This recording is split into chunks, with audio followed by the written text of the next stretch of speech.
everybody. How the fuck is everybody doing tonight?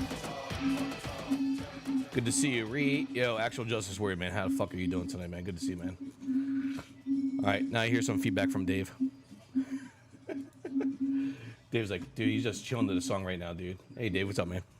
Hey, good to see you. You're chilling to that song, dude. I see you in the background. You're like, yeah, dude, I remember the song back in the day. Yeah, I do. But hey, guys, thanks for stopping by, man, and viewing this live stream, man. It's my first official, I guess you say, live stream since 2016. Back in 2016, we had some amazing interviews, including this individual tonight, David Silverman. I think it's my 6th time interviewing him, but it's not really much of an interview. It's basically just, promoting Dave's channel and having a nice civil discourse with him, a nice civil chat. And we're going to get into some recent topics, especially the presidential debate last night. We're going to get into, I'm pretty sure we're going to do that right off the bat. But, guys, I want to promote Dave real quick before we get on with this, and please go support him. Dave's website is firebrandforgood.com, and also his YouTube. Go check out his YouTube. I was watching a couple of your recent videos, Dave, and they're really, really, really good. So go check him out on YouTube, Firebrand for Good, guys. The links are down below. And also go support Dave. He's trying to do this as a monetary to a certain point, right, Dave, on Subscribestar? Yeah, I got to make a living. Yeah, so down below, guys, Subscribestar if you enjoy what Dave has to say tonight, what he says on his YouTube channel, his Twitter, whatever. Go support him, man. It's Firebrand for Good on Subscribestar.com. David, welcome. How are you doing, my friend? I am doing great. Thanks for having me back on the show. It's great to be here. Yeah, last time we talked was 2016, but I guess throughout the years we talked, here and there, especially, the past. And which we're not going to get into, of course. But, listen, man, you're a good dude. I've always liked you, man. And that's why you're here tonight, man. So I appreciate you bringing me on. No, absolutely, man. We're going to really get into this. I don't know what you want to talk about first. I really want to get into the presidential election. You did watch that, right? What a mess. Oh, my God. It was a fucking mess, man. I agree 1,000%. This is the first time that I've actually gone into a presidential election as an undecided voter. I'm actually undecided. And I've never been undecided in my life, and I'm pissed off that I'm undecided. Yeah. And I went into the debate really, really hoping for something. And I got pushed away by both of them even more. I'm so disconcerted. Really? I got pushed away by both of them even more. I think Biden won the debate. Really? Okay. I do. I think Biden. I think we're going to agree on a lot of topics tonight. No doubt we're going to agree probably 95% of the time, 90%. But I think you're a little wrong here. But go ahead. Well, it's not a big win. I mean, Trump was. Oh no, it's definitely not. It's not a win for Trump. No way. I agree. It was so. I mean, I'm stepping away from the left. And as I step away from the left, I step away from all of the name callings and all of the mantras and all of the labels that are being put on the right. And I'm looking at people, I'm looking at the candidates, and I'm trying to see what they're doing. I'm trying to look past the, oh, this is this, and oh, this is that. Correct. And, I really want Biden to be pro-cop. He didn't show that last night, and I'll tell you why he didn't show that last night. Trump asked him. Trump said, listen, I got this law enforcement support me, Florida, Texas, New York City, whatever, the PBA, FOP. They're supporting me big time. Hey, Joe, and he asked Joe straight the frig up, dude. He's like, listen, bud, who's supporting you? And Biden didn't answer. And I'm just like, if he did answer, Dave, that would be detrimental to his run for presidency. Because the far left progressives, since they hate the fucking cops, they would just say Biden's an asshole. They'd be calling him out left and right. True or not? Well, they would have nobody else to vote for. I mean, even if he did that, they would still vote for him, I think. Don't you think? To a certain point, I agree. Yeah, I think so. I mean, it's like when Trump says something that's not religious or that's not religious enough, the religious right is still going to vote for him. Yeah. Because we are talking about the religious left. When you're talking about wokists, you're talking about the religious left. They'll follow like religion. Yeah. And I was really unhappy with the white supremacist bit, but I was also really unhappy with the Antifa bit. And it's like I sent out a tweet last night. It was like they were playing ping pong with my brain. that they were each sending me to the other side over and over and over again. But let's talk about that, Dave. Let's talk about that. When they brought up Antifa, Trump made a good argument with that. Like, listen, the division is because of Antifa and Black Lives Matter. I agree with that 1,000%. It's true. It is true. And when Biden gets out that Antifa is not a real thing, it's just an idea. Well, that's what the fuck is that? That's deflection. That's deflecting the big issue of the day. Correct. Is those riots. Correct. And the big issue of the day is whether or not speech matters and cops matter and Black lives matter and to what extent Black criminals matter over Black innocent people, apparently. And I'm waiting for my left to speak to me. Okay, I'm waiting for my left to speak to me. I'm waiting for them to say, no, Dave, you're in a bad place. We're still the good guys. You're just confused. And I'm waiting for them to make a good fucking solid fucking argument, right? Just do something. Do something, yeah. Say something. Joe Biden, I mean, like I said, I'm trying to really, really be open-minded here because I know that part of my background has been so closed-minded politically, right? I've never voted anti-choice. And you're diverse. You're all about diversity too, of course. Right? I am. All about I would hope we all are, right? Yeah. Right. And the fact that the left is continuously race baiting is it's sickening, dude. They've been doing that since 2015, man. That's why I left the left. The left left me actually, so that's how I look at it. I've been getting tweets that say, because I'm undecided, I'm a racist. Because I'm undecided, that is violence against people of color. Well, apparently, Dave, if you repeat a lie enough, it sort of becomes truth with the left. Yeah. So that's what we're dealing with right now. Yeah, we're dealing with that. The right does that too. Okay, the right does that too, and there's a spectrum here we got to talk about, though. There's a spectrum. There is a spectrum, and I'm so disconcerted with the left. I'm so disconcerted. I do not like Kamala Harris. I think she's a race baiter. I think Joe Biden, I mean, I stood up there looking at him last night. I mean, he's clearly on the mental decline, right? He's clearly not as sharp as he used to be. 100%, dude. It's pretty funny when you interrupt I'm not here. trying to be ageist. I mean, that's clearly. It's clearly 76 years fucking old. Of course, he's mentally declining right now.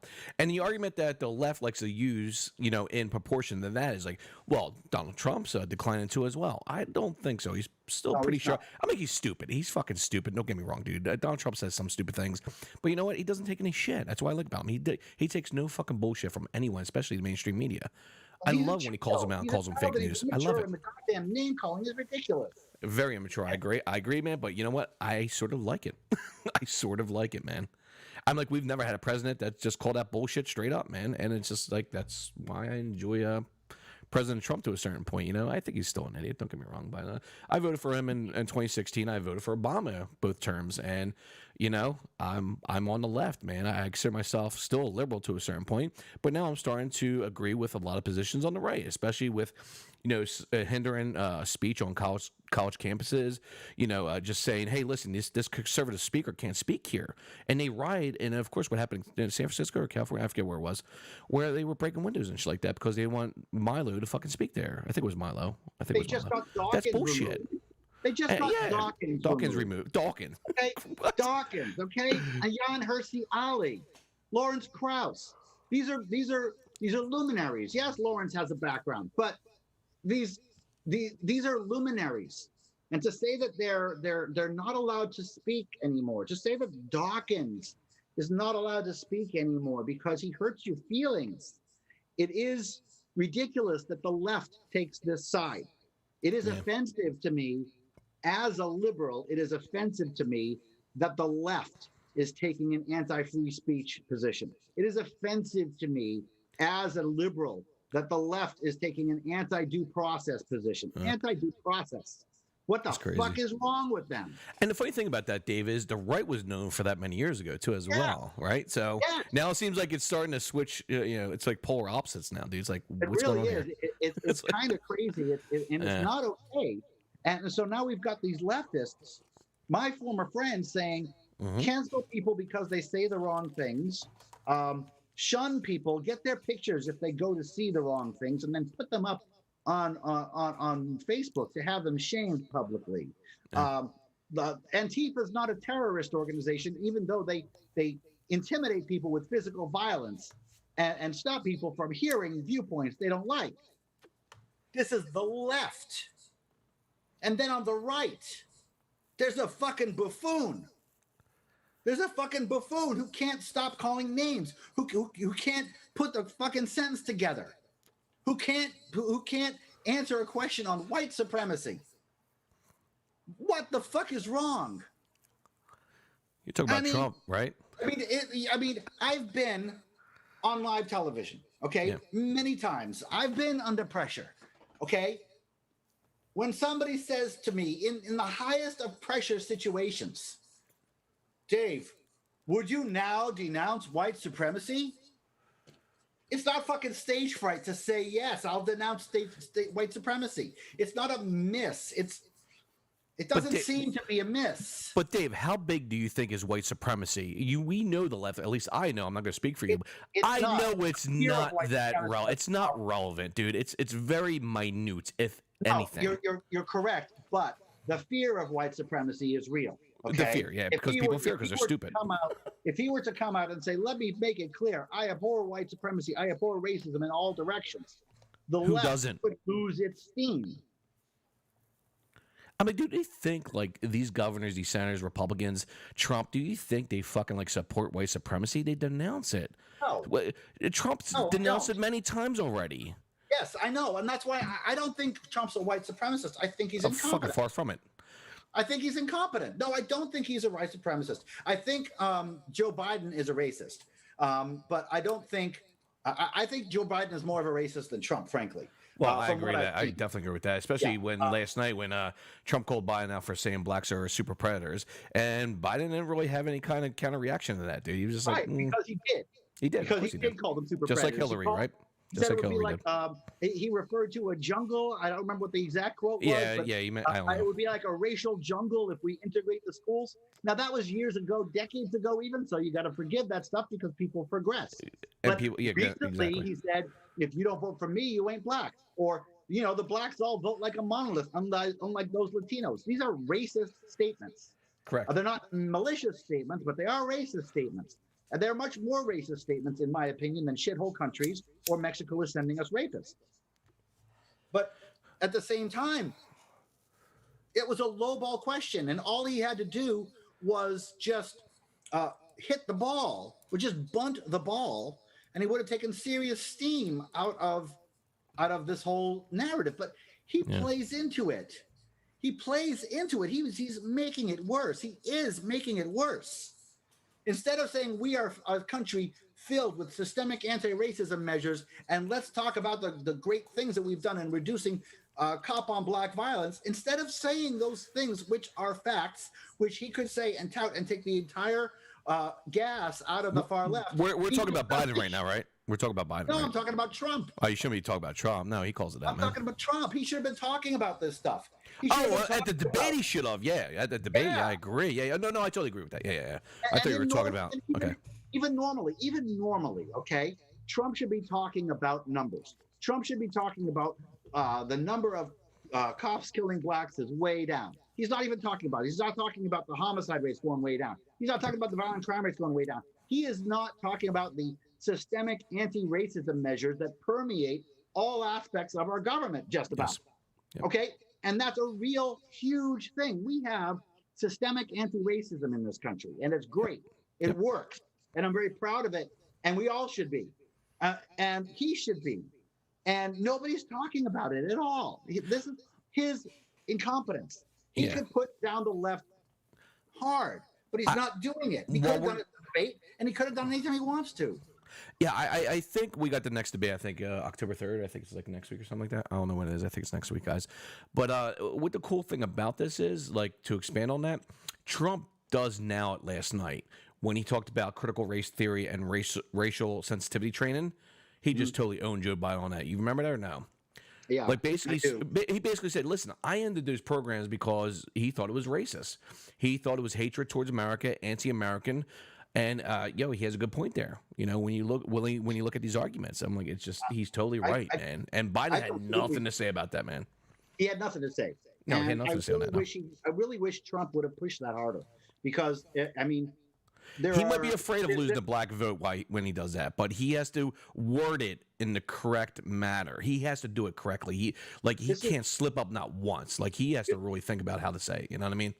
I think that's what he's afraid of. Yeah. I mean, it really is a nuanced position, but Correct. I mean, Yep. this is one of the things that Trump has done that I really got to say I completely support him on. I love him for this position. Okay, I don't love Trump for a lot of things, but I love him for his position against critical race theory. He's completely correct. It is a dangerous thing to be teaching in our military, teaching in our schools that white is racist, and that we still have slavery and shit like that. It's toxic.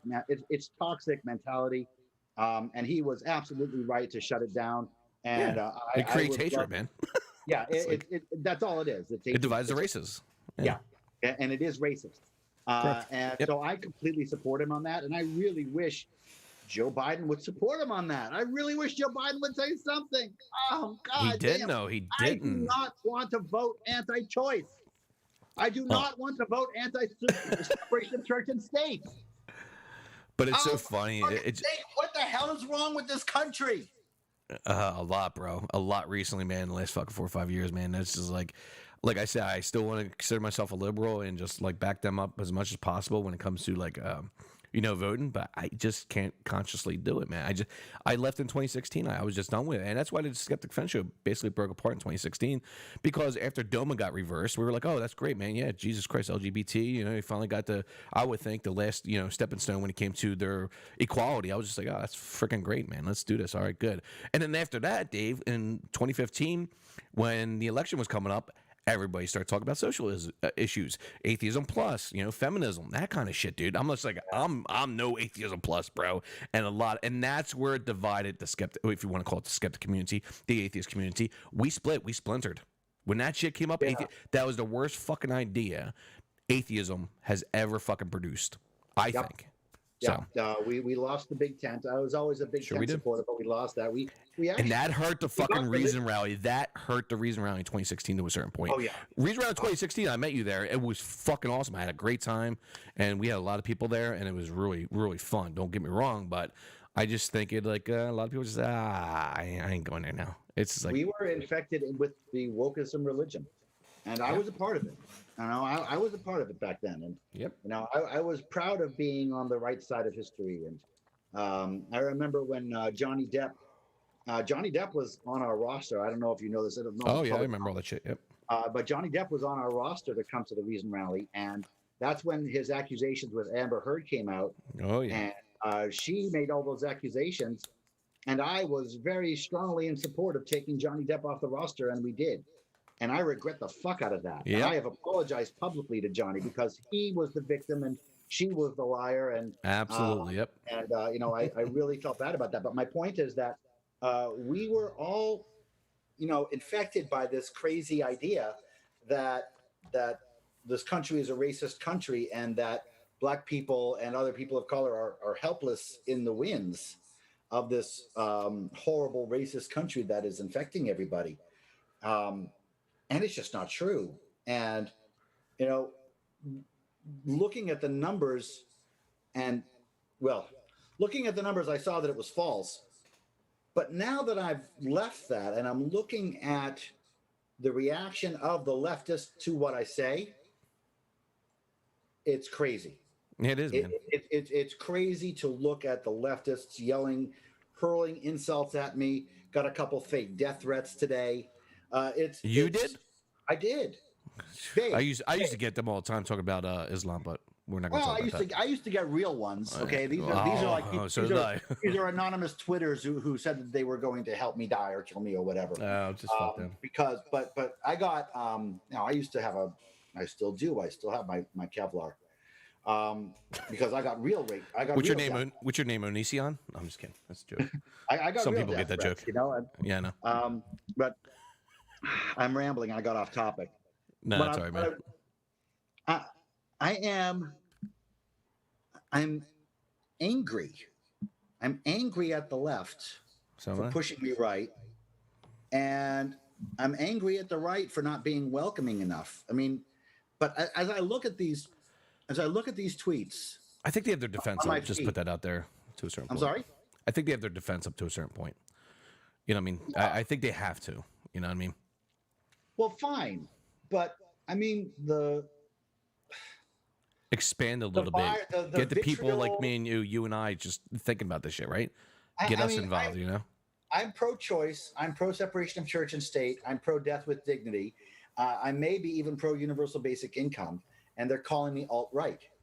They're calling me fascist. Because you don't agree with they agree with. I mean, that's how it works, man. What they agree with. And yeah, because that's how it works. Because I think racist is a pejorative term, I'm a racist. It's crazy. I want to go into that real quick, but right now we got a $5 super chat here. It says Trump can't, and this goes right up your alley, bro. All right, Trump can't let the media keep spitting down his throat and making him ask for more. He needs to herd them until he says they agree upon safe word. Come on, Dave. That's an actual justice warrior just said that. I don't know if you know him. But actual justice warrior. How you doing, he guys? just said that. That's a good one, man. Actual justice warrior, man. That's really good. Your mouth next, boy. I'll spit in your mouth next. Oh, great. That's why I like having fun here. All right. I want to go into your, the claims against you, calling you a racist. And you made a video about that on your YouTube channel. So just give us a little overview on what happened there. Because I'm not too sure. So, good. Okay. So I'm in this place now where I've got nothing to lose. So I'm free to say what I want. And one of the things that I'm saying, I went on this podcast with Arian Foster, the former football player, also secular activist, also BLM activist. And I have some pretty strong negative feelings about Black Lives Matter. And Arian came very close to calling me a racist. He didn't actually use the word, but he came close to calling me a racist. And I got angry. And I said, don't call me a racist. I'm not fucking coming from that direction. I'm coming in from this direction. And he said, no, it's not pejorative. It's just factual. Yeah. And I said, fuck you. I actually said that to him on his own podcast. And so here's the thing, okay? And I know this sounds stereotypical. I know this sounds whiny, okay? Mm-hmm. I've been an activist for 25 years. And in part of that activism, in most of that activism, I was in a position of some power. And in some of that activism, I was in a position of a good amount of power. And when I was in those positions, I deliberately worked for the benefit of diversity. Mm-hmm. I deliberately did that. Reason Rally 1. Black non-believers, Black atheists of America, Hispanic American free thinkers, they all came for free. They were waived, and that was my idea, and I did that, and that had long-standing repercussions, and I did things like that over and over again. When I had the power, when I had the control, I was a very good proponent of diversity, and I didn't do it, and I didn't do it for points. Okay, I didn't do it, back in the 2012 area, there really wasn't such a virtue signaling thing that there is right now. I didn't do it for points. I didn't do it for the virtue signaling. I do it because I understand the actual value of diversity. And you're a humanist. And for somebody to come out and use the same word for me as you was used for Archie Bunker is fucking insulting. No, you don't get to change the word to tell me that I am something that I've been fighting my entire life and tell me, oh, it's okay. I should just deal with it. It's not pejorative. Racist is pejorative. If you call somebody a racist, if you call a white person a racist, it pretends to be constructive because Beverly D'Angelo. It pretends to be constructive. It pretends to be, oh, no, you're supposed to take me calling you an ignorant asshole with a smile and say, really, how can I be less of an ignorant asshole? No, I'm not a racist. And me saying I'm not a racist doesn't make me a racist. If me saying I'm not a racist makes me a racist, then what's the difference between me and Archie Bunker? Correct. What's the difference between me and, I don't know, a racist? And I got pissed off about it. And I really am angry about the entire concept because, I mean, when you're a white guy, apparently I'm a white guy, by the way. I'm 100% Ashkenazi Jew, which is... You're not going to start Jews' Lives Matter? No? You're not going to do that? I'm like, you can make a $500 million real easy. If you're a white guy and you get called a racist, you have two choices. Yeah. You can say, I'm sorry, and how can I be better? Or you can say nothing. Those are the only two choices. You're not allowed to say, fuck you, I'm not a racist, take that back. Yeah. But I'm saying we should say that. I'm saying that third option is a valid option. I'm saying that if somebody comes to me and calls me a racist, you better be able to back your shit up. And if Correct. you don't back your shit up, you owe me an apology. Anybody who calls somebody, a white guy, a racist, that's a harmful thing. That's Absolutely. a dangerous thing. I agree. And if 1,000%. you're calling somebody a racist, you can't hide behind all white people are racist. I'm just being constructively critical. You're not. You're laying down a pejorative term. You're insulting me. If I'm a racist, you're right. But if I'm not a racist, you owe me an apology. And I think that's a mentality that we should take. And that does not make me a racist. It makes me, I don't know what it makes me, but it doesn't make me the same as somebody who hates black people because they're black. That's not a racist thing to say. Don't call me a racist because I'm not, is not only something a racist says, it's something a non-racist would say too. Well, it's pretty funny because when they call you a racist, apparently you're a racist because you're speaking truth.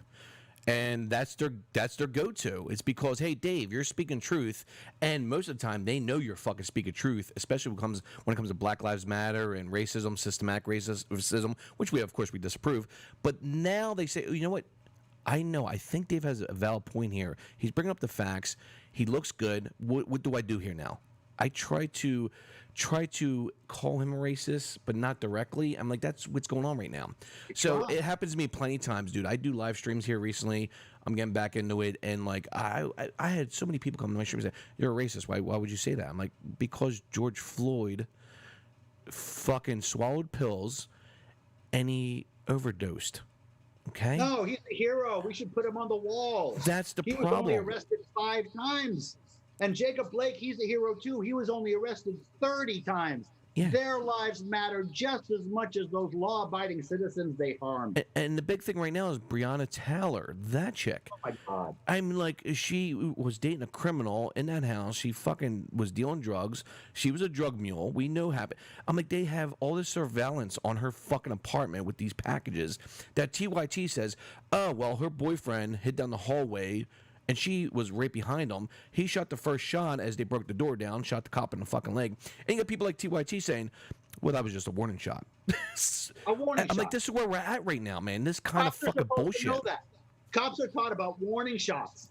They say, oh, well, sometimes bad guys fire warning shots into your leg.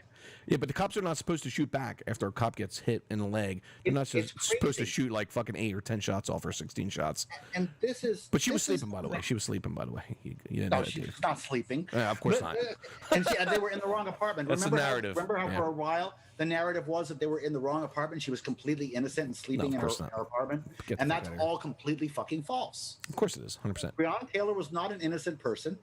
She was a felon too, in the act of an actual felony. She was sleeping with an armed drug dealer. She was dating her armed drug dealer partner. These are not good people. No. So I care less. Okay? I'm not saying I don't care about them at all. And I'm not saying criminals don't matter. And I'm not saying that police brutality is okay. I am saying that if you're a criminal and you go and commit a crime and you get killed in the act of committing maybe not the first crime, but the 30th crime, I care less. You're not a fucking victim. Less. You're not a fucking victim. You're not a fucking victim. Yeah. And it's not racism. And it's not police brutality. It's you being a piece of shit. Yep. And you shouldn't be a piece of shit anymore.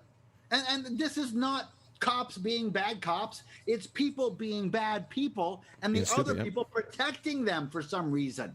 But she's a martyr, dude. Do you know that, Dave? She's a martyr now. Just like Jacob Blake. Poor guy. Yeah. Only arrested 30 times. I know. It's incredible, dude. They put these people up on a pedestal on a totem pole. Like, oh, these guys are childhood. Yeah. It's the system. You know, one of my guests recently on my podcast, one of my guests recently on my show was Steve Hill, and a black guy, a friend of mine, and he told me that his nephew was shot by another black guy in a parking lot, and Steve, blames the system more than he blames the shooter, because the shooter was in this terrible system that he didn't feel like he had a way out. Now, Steve himself was in that same system. He was a black guy, born and raised in the poor ghettos of St. Louis. And guess what? My friend Steve worked hard, and now he lives in a great big house in the suburbs that I've been to, and he's a very comfortable man. He has, in his generation, left the ghetto and become successful and did not turn to crime. But he actually blames the system for black people doing black crimes. And this is something that I'm really interested in, because yes, I mean, it's like they refuse to accept their own. And when I say they, let me make it clear. I'm not talking about black people. I'm talking about members of the African American community, correct. Which I believe has some real shit in its culture. Okay. And they got problems, no doubt. It's not being racist. I'm like, and they got problems that they need to fix, and it's not being racist, calling these problems out. The obvious problems of family values. Blacks right now are 76% single family homes. I'm like, little to no father figures. I mean, like, it starts fucking there. And what I want to talk to you right now about, like, take that in consideration right now, what I just said. Now, I want to bring up, which you know who Dark Matter 2525 is, right? The animator? I do not. Okay. Well, he's a big animator on YouTube. He's like 600,000 or 700,000 subscribers. Good friend of mine over 10 years. And we had a debate about this about 6 weeks ago.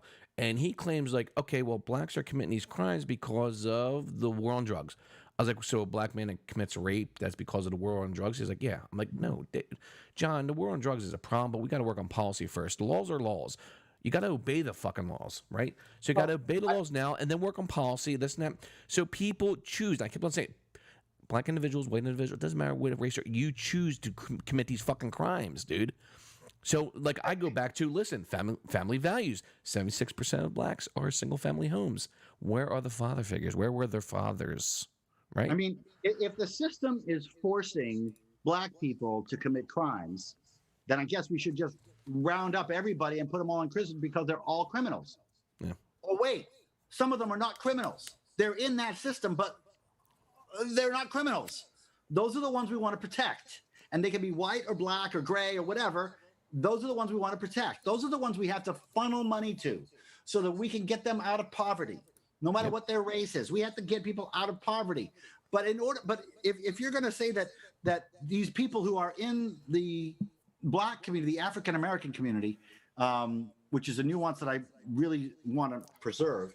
Sure. Because the black people and the African American community is, Well, can I be honest with you, real quick? Culture. There was a very famous black actor that says, "Listen, I'm an American. I don't want a Black History Month. Yeah, I don't want a Morgan Freeman. He's like, I don't want a Black History Month. Yeah, I don't want a Black History Month.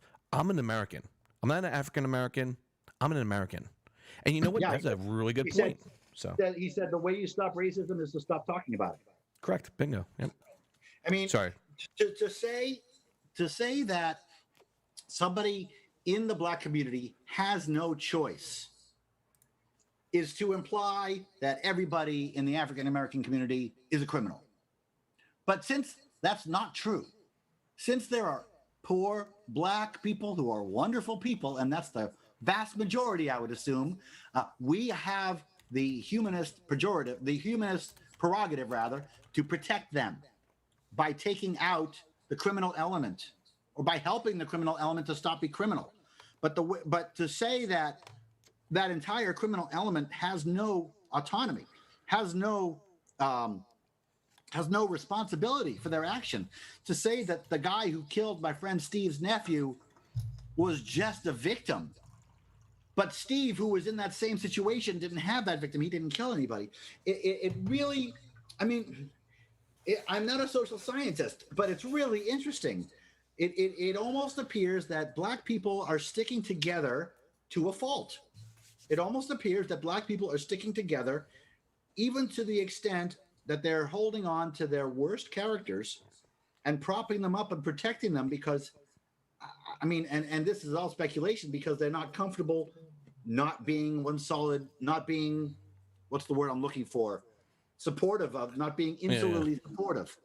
And I don't know, but I've been watching a lot of YouTube videos from black conservatives. And black conservatives really have influenced me. Candace Owens, Officer Tatum, Anthony Brian Logan, Coleman Hughes. Yeah, I've been watching those guys for a few years now. They're pretty good. No John doubt. McWhorter, Glenn Lowry. These are brilliant thinkers. Okay, even though some of them are religious, but they're still brilliant thinkers when it comes to race. And you know, I've learned about things like prison parties, like falling out of prison parties. And Officer Tatum was talking. He says he got his master's degree and he didn't get a party, but his cousin, who was in prison for 15 years, got a party. And then Candace Owens said something along the lines of, "Gee, do you think that would ever happen in a Jewish household?" And I was raised Jewish, and I went to Brandeis, and I was married to a Jew for a few decades. No, that would never, ever, ever happen. There would never be. I mean, I can't imagine a Jewish household celebrating the return of a convict.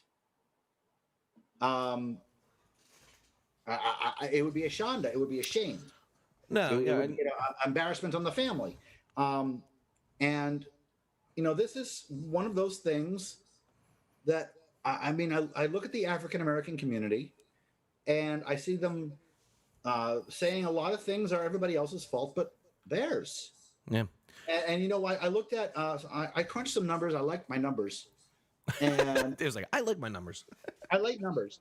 So and the impact, the number of black men 18 to 40 dying by cop is 1/30th the size of black on black victims. Yes. 1/30th. Yes. And then it's about 1/20th the size of black suicide. Okay. That's huge. It's huge. Okay. It's huge. The black victims of cops, 99% felons. 99% felons. 99%. I don't really have a number here. But the vast majority repeat felons resisting arrest. But when you're talking about black on black violence, lots of innocence there. When you're talking about black suicides, lots of innocence there. We need to help these people. That's right. If they want our help. Okay. Mm-hmm. Now I'm an outsider, so I don't want to say, "Oh, I'm going to come in white knight and tell y'all how to fix your thing." But I mean, if their narrative is all our problems is the systemic racism that is permeating our country, and they're talking about this, and if they're saying, "Oh, well, it's all about the systemic racism," which is of course the only place where they can say, "It's not our fault." Yeah. Right. That's where they say it's the white guy's fault. Systemic racism is the white guy's fault. Black on black killing, that's entirely their responsibility. Black on black suicide is entirely the responsibility of the African American community. Now, as a humanist, I want to help. I have a humanist responsibility to help. Yeah, of course. But I'm an outsider here. Okay, so I'm happy to help if they want my help. But don't blame me. But the funny thing is, white guy. Don't say that we have to get rid of STEM, or because STEM is racist, or math is racist, or we have to get rid of advanced classes because there's not enough blacks in them, because you're not helping your kids in school because school is acting white, and you're not addressing that. I went online some time ago, and I have asked many people, and I asked Arian, and all he could come up with was the United Negro College Fund. But that was something that hasn't been advertised at all, for any nonprofits out there that are actually addressing the problem of the Black family unit, actually addressing the problem of education being a race betrayal. Are there any nonprofits in the African American community who are addressing these problems? I looked, I found none. United Negro College Fund, maybe one, but I don't know how much they're doing in the Black community to improve the idea that education is good. I don't think they're doing anything. I don't think any nonprofit is doing anything to improve the image of education in the Black community. I don't think any nonprofit is doing anything to improve the image of the nuclear family in the Black community. I don't think any nonprofit is doing anything to get people to understand that if you stay single and you go to high school and you finish high school and you work full time, you will be able to support yourself and get out of debt and get out of poverty. I don't know any organization that's doing that. And I think that's really what needs to be done. It's not about, there is no such thing. Well, I don't want to say there's no such thing as systemic racism, but any systemic racism that's left in this country is minute. It's very minute, no doubt. Yeah. It's minute and it's insignificant. I want to expand on what. Let's go. I was going to expand on a couple things you said, but yeah. It's so funny when you're talking about these issues in the Black community, or what you call African American community, is like Black Lives Matter is not addressing a lot of these issues, which they should. But if they did, it would make the conservatives, the people on the Republican side, right? They'd be like, okay, we've been talking about this for years. And it's so funny that they're worth, I don't know, guys, correct me if I'm wrong, I think like $500 million they're worth now, like $500 million. And where's that fucking money going? There's a lot of studies out there like saying, or actually asking the question, where the fuck is their money going? A lot of their money is going to defense attorneys for a lot of these Black individuals. I'm like, listen, work on your inner cities. Put that money into education, creating jobs, because these people are destroying their fucking towns and cities. Put that money where your mouth fucking is if you really care about Black Lives Matter. That's how I fucking look at it. Right? Am I wrong? Yeah, I mean, Black Lives Matter is not about Black lives. It's about Black criminals. Okay? And it's about political stance, too, as well. Yeah. It's a political stance. And it's a racist. I will say this. It's a fucking racist organization. I'll go that far. Yeah, it's a racist organization. Of course. It's anti-white. And and it hides behind the idea that you can't be racist and not white. And it's anti-fucking truth when it comes to these situations on these white cops killing these Black individuals. They're fucking not speaking truth. Never will. And it's in most of these cases have been fucking debunked when all the information fucking comes out. George Floyd, the fucking one camera didn't come out until fucking a month after, showing him resisting arrest when all these mainstream media outlets said, hey, he wasn't resisting arrest. Oh my God, he was a good individual. No, he resisted arrest. And before, and of course, when that video comes out, oh, I can't breathe. I can't breathe. Well, he said 3 times before the knee was on his fucking neck that he couldn't breathe. Why? Because he shoved some fucking pills down his fucking throat. And, of course, respiratory with fentanyl. Respiratory with fentanyl. It lowers your response when it comes to your risk. And, of course, cops get told, oh, I can't breathe. Oh, you're hurting me. How many times a day does a hands cop up, don't shoot, and fucking I can't breathe. You're hurting me. You're, ow. How many times? Look, it's and what we're doing to the cops is just ridiculous. I lived in Seattle until recently. I left Seattle because I watched the decline right outside my window. And the Seattle literally had gangs of people walking through the city with baseball bats, smashing shit. And the cops knew about it, but they were told not to interfere, and they didn't. And then the city council, and I'll say this because this is 3 events, okay? The city council, in cooperation with the mayor, voted to defund the police, cut 100 people, and cut a whole bunch of money. The chief of police, the first Black woman chief of police, she quit. She resigned, I know, yeah. Okay?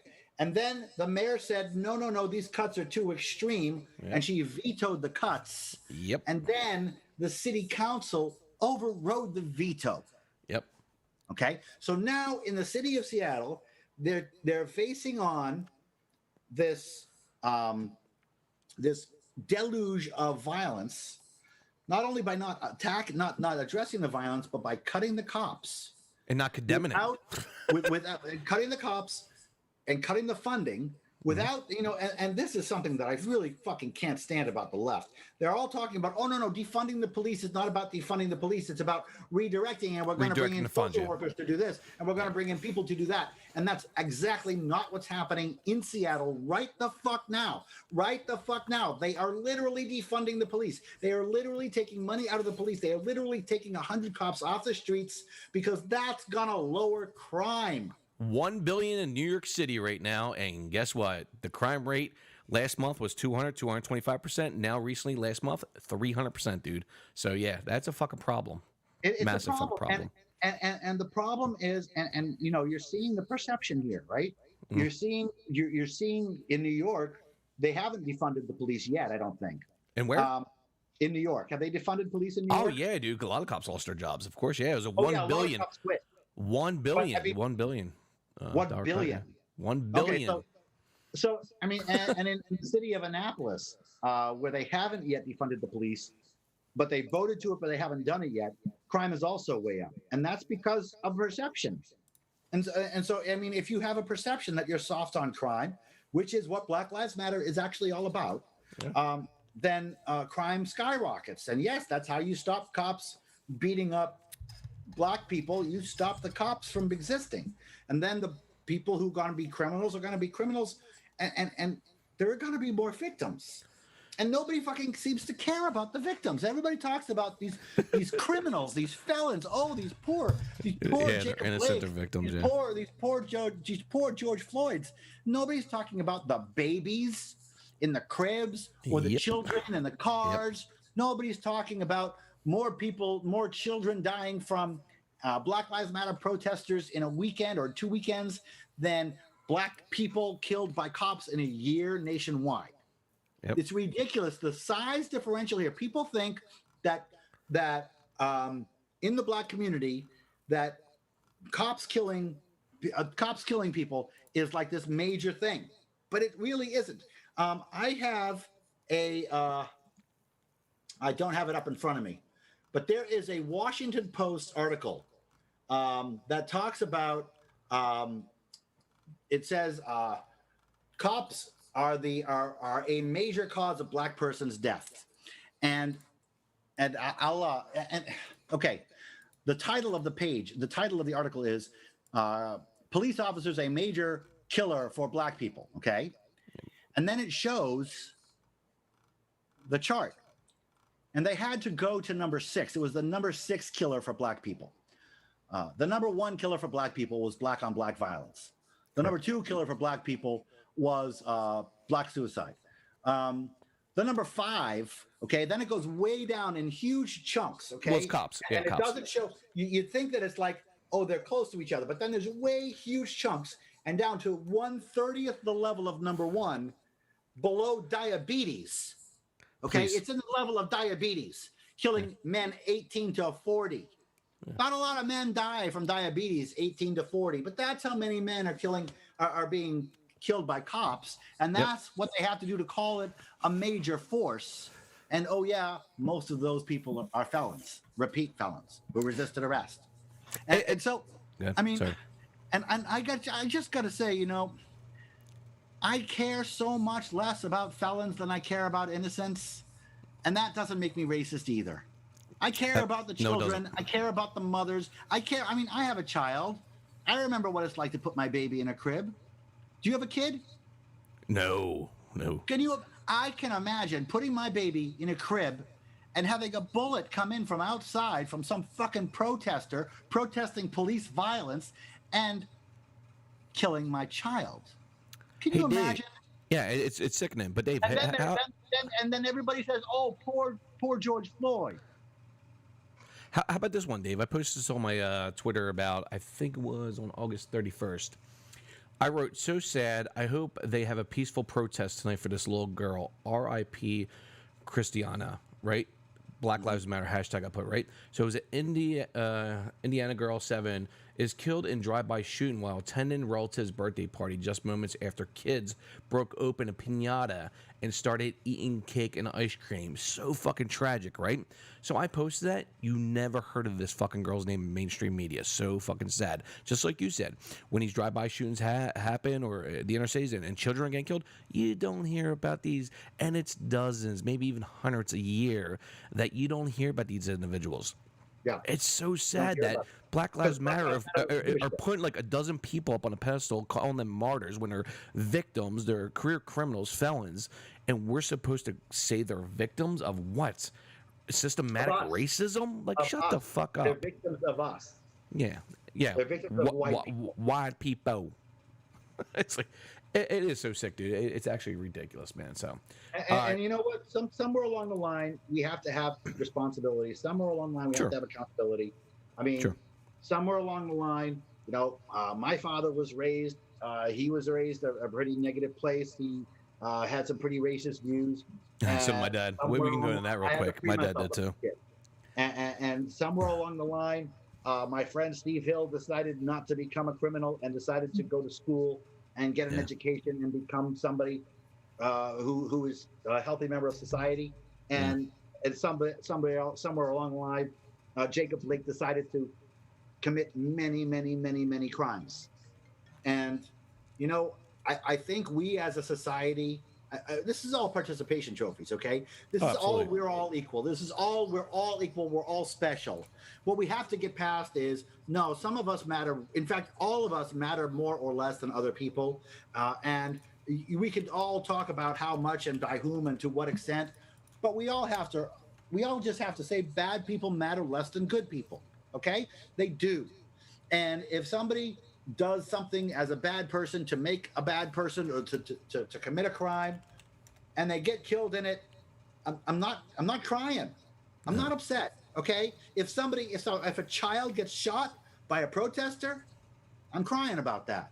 I'm upset about that because that's important. That life matters. 1000%, brother. That life matters. The felon lives matter less. They just do. And yes, yes, you can be an ex-felon. Yes, you can put your life together again. Yes, you can matter again because redemption is real. But if you're a felon in the act of committing another felony and you die or you get the shit kicked out of you by a cop, the cop shouldn't kick the shit out of you, but I don't care that much.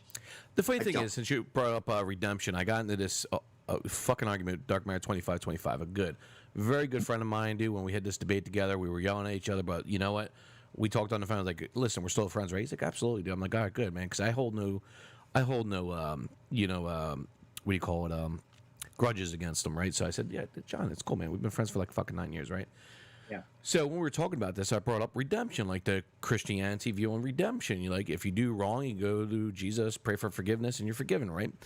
And that's where the left is at right now. This is where John, Dark Matter 2525, was at. I said, John, you're acting like a Christian right now when it comes to redemption. You're saying, hey, listen, okay, these guys did bad in the past, you know, this and that. And like, you're trying to redeem these fucking people for doing wrongdoings.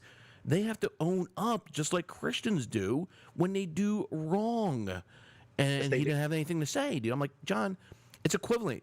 You're an atheist and you're talking about redemption. The same redemption, same definition.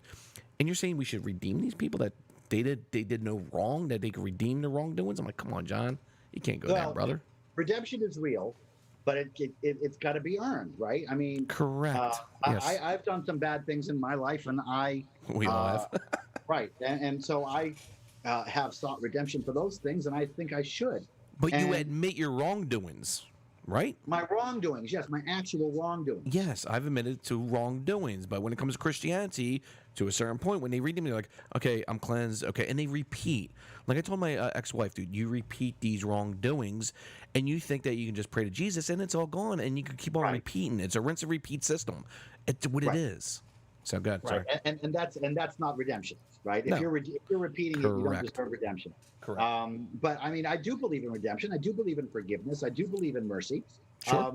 And I do believe that somebody who can, commit lots of wrongs can put their life together and become an active part of society again. Fucking absolutely, 1000%. Yes, and those are great people, and I'm really I hope that I hope I meet lots of those people. Those are great people. But for those people who aren't there yet, for those people who are actively still in a space where they're just committing crime after crime, I'm not going to cry a river when you get hurt.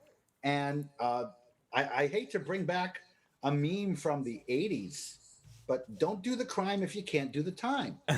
That's an old school one there. You strap on that, but if you strap on that gun and you decide to go rob somebody, you may go to prison, you may get the shit kicked out of you, and you may die.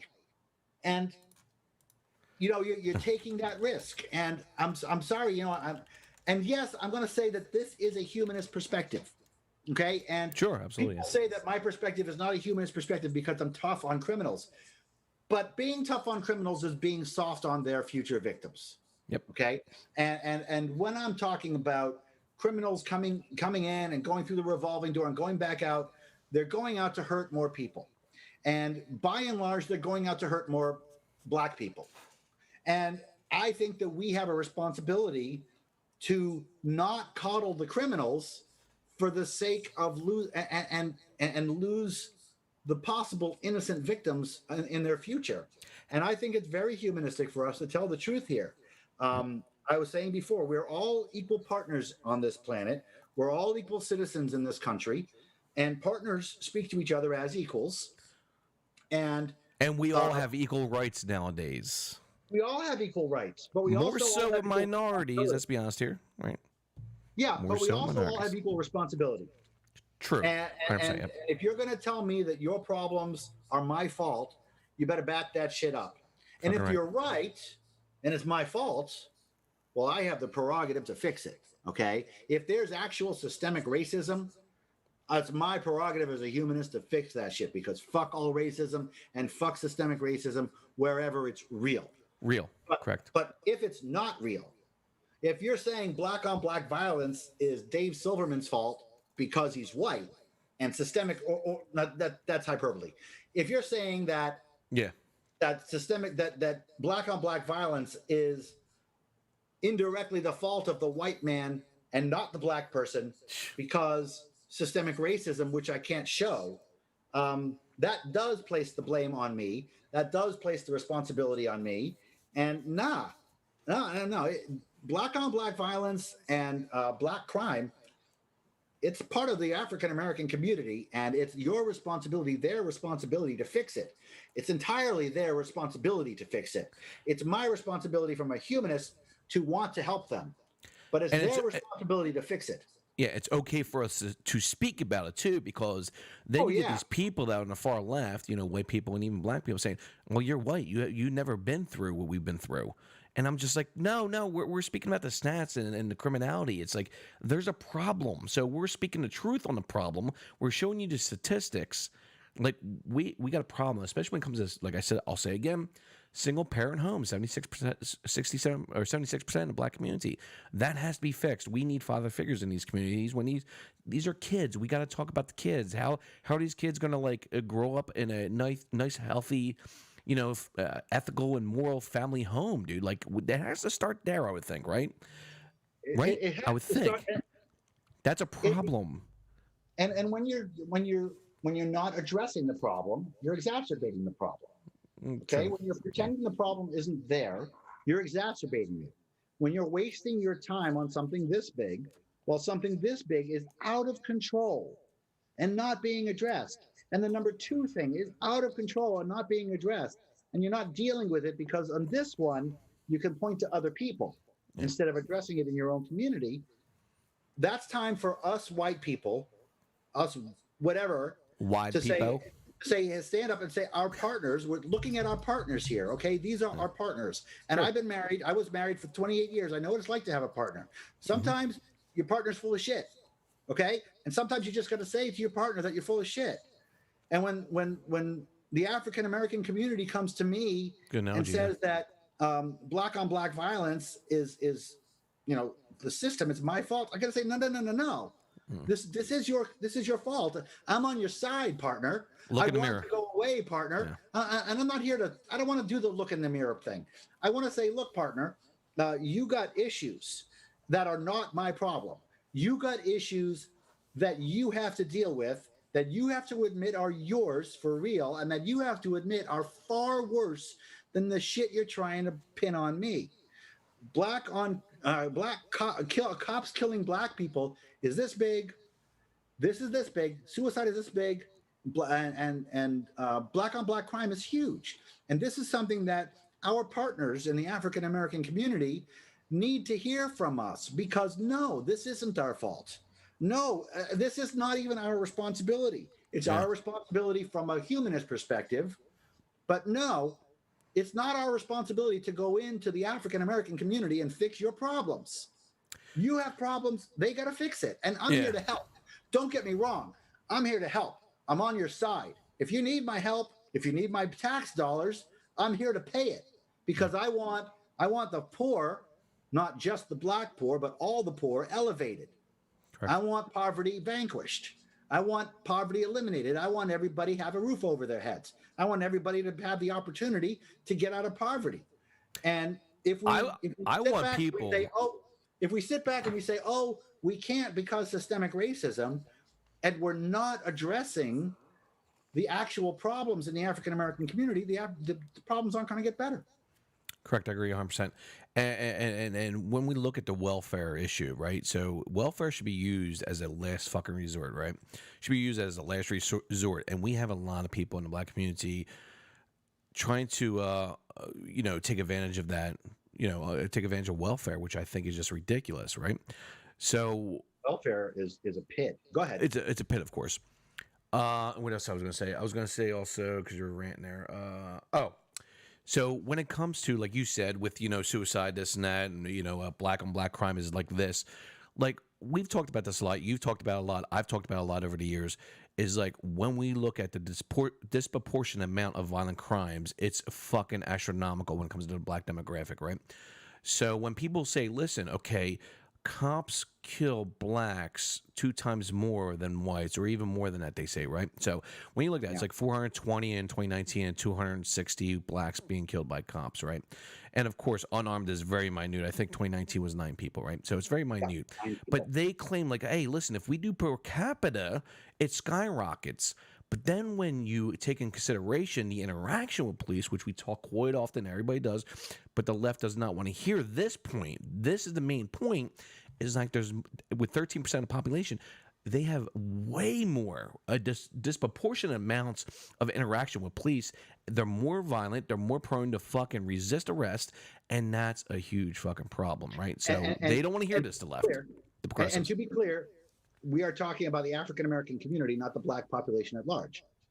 Black people from outside the African American community don't have this kind of phenomenon happening.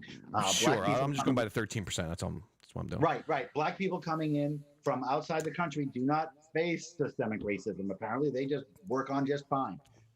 So when we're talking about this crime rate, we're talking about the African American community here in America. Sure. And so this is what we were talking about before. Okay, when you're talking about these numbers, these numbers are fabricated. Okay, there are 3 websites that I looked at. I looked at Killed by Police, Fatal Encounters, and Mapping Police Violence. Okay, these are 3 different websites, and I found these 3 different websites because all 3 of these websites were quoted as sources on 538.com, and I view 538.com as rather neutral. I have been told that they're not neutral, but I viewed them as neutral, and at any rate, they used these 3 sources to solidify or to support an article on racism. So I looked at those 3 websites. Those 3 websites reference each other. They each reference each other. And all 3 of them, what they are crowdsourced entry systems where people can log on, they can find a black person killed by a cop. They could post news media and all that shit and references. Yeah. And so there's no account for duplication. And there's no account for whether or not the crime was being committed, whether or not the cop was white, whether or not the person was actually committing legal a crime. Confirmation. Yeah, legal confirmation. Right? There's nothing. But these numbers, they keep going up because there's a lot of black crime. And so these cops are having a lot of black, and so these numbers keep going up, and people are looking at them like, wow, look at the number of times these cops are harassing these poor black folks.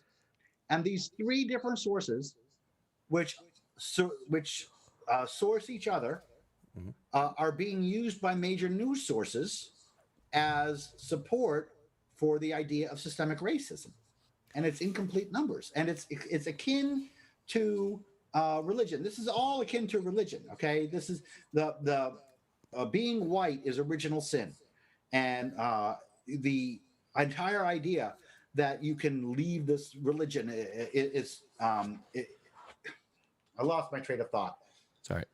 When you look at the way wokeism is behaving, and when the wokists behave, you can see the religious aspects. Correct. You can see that we're talking about it's like a whole bunch of people. If you asked a whole bunch of Christians how often they see God, right?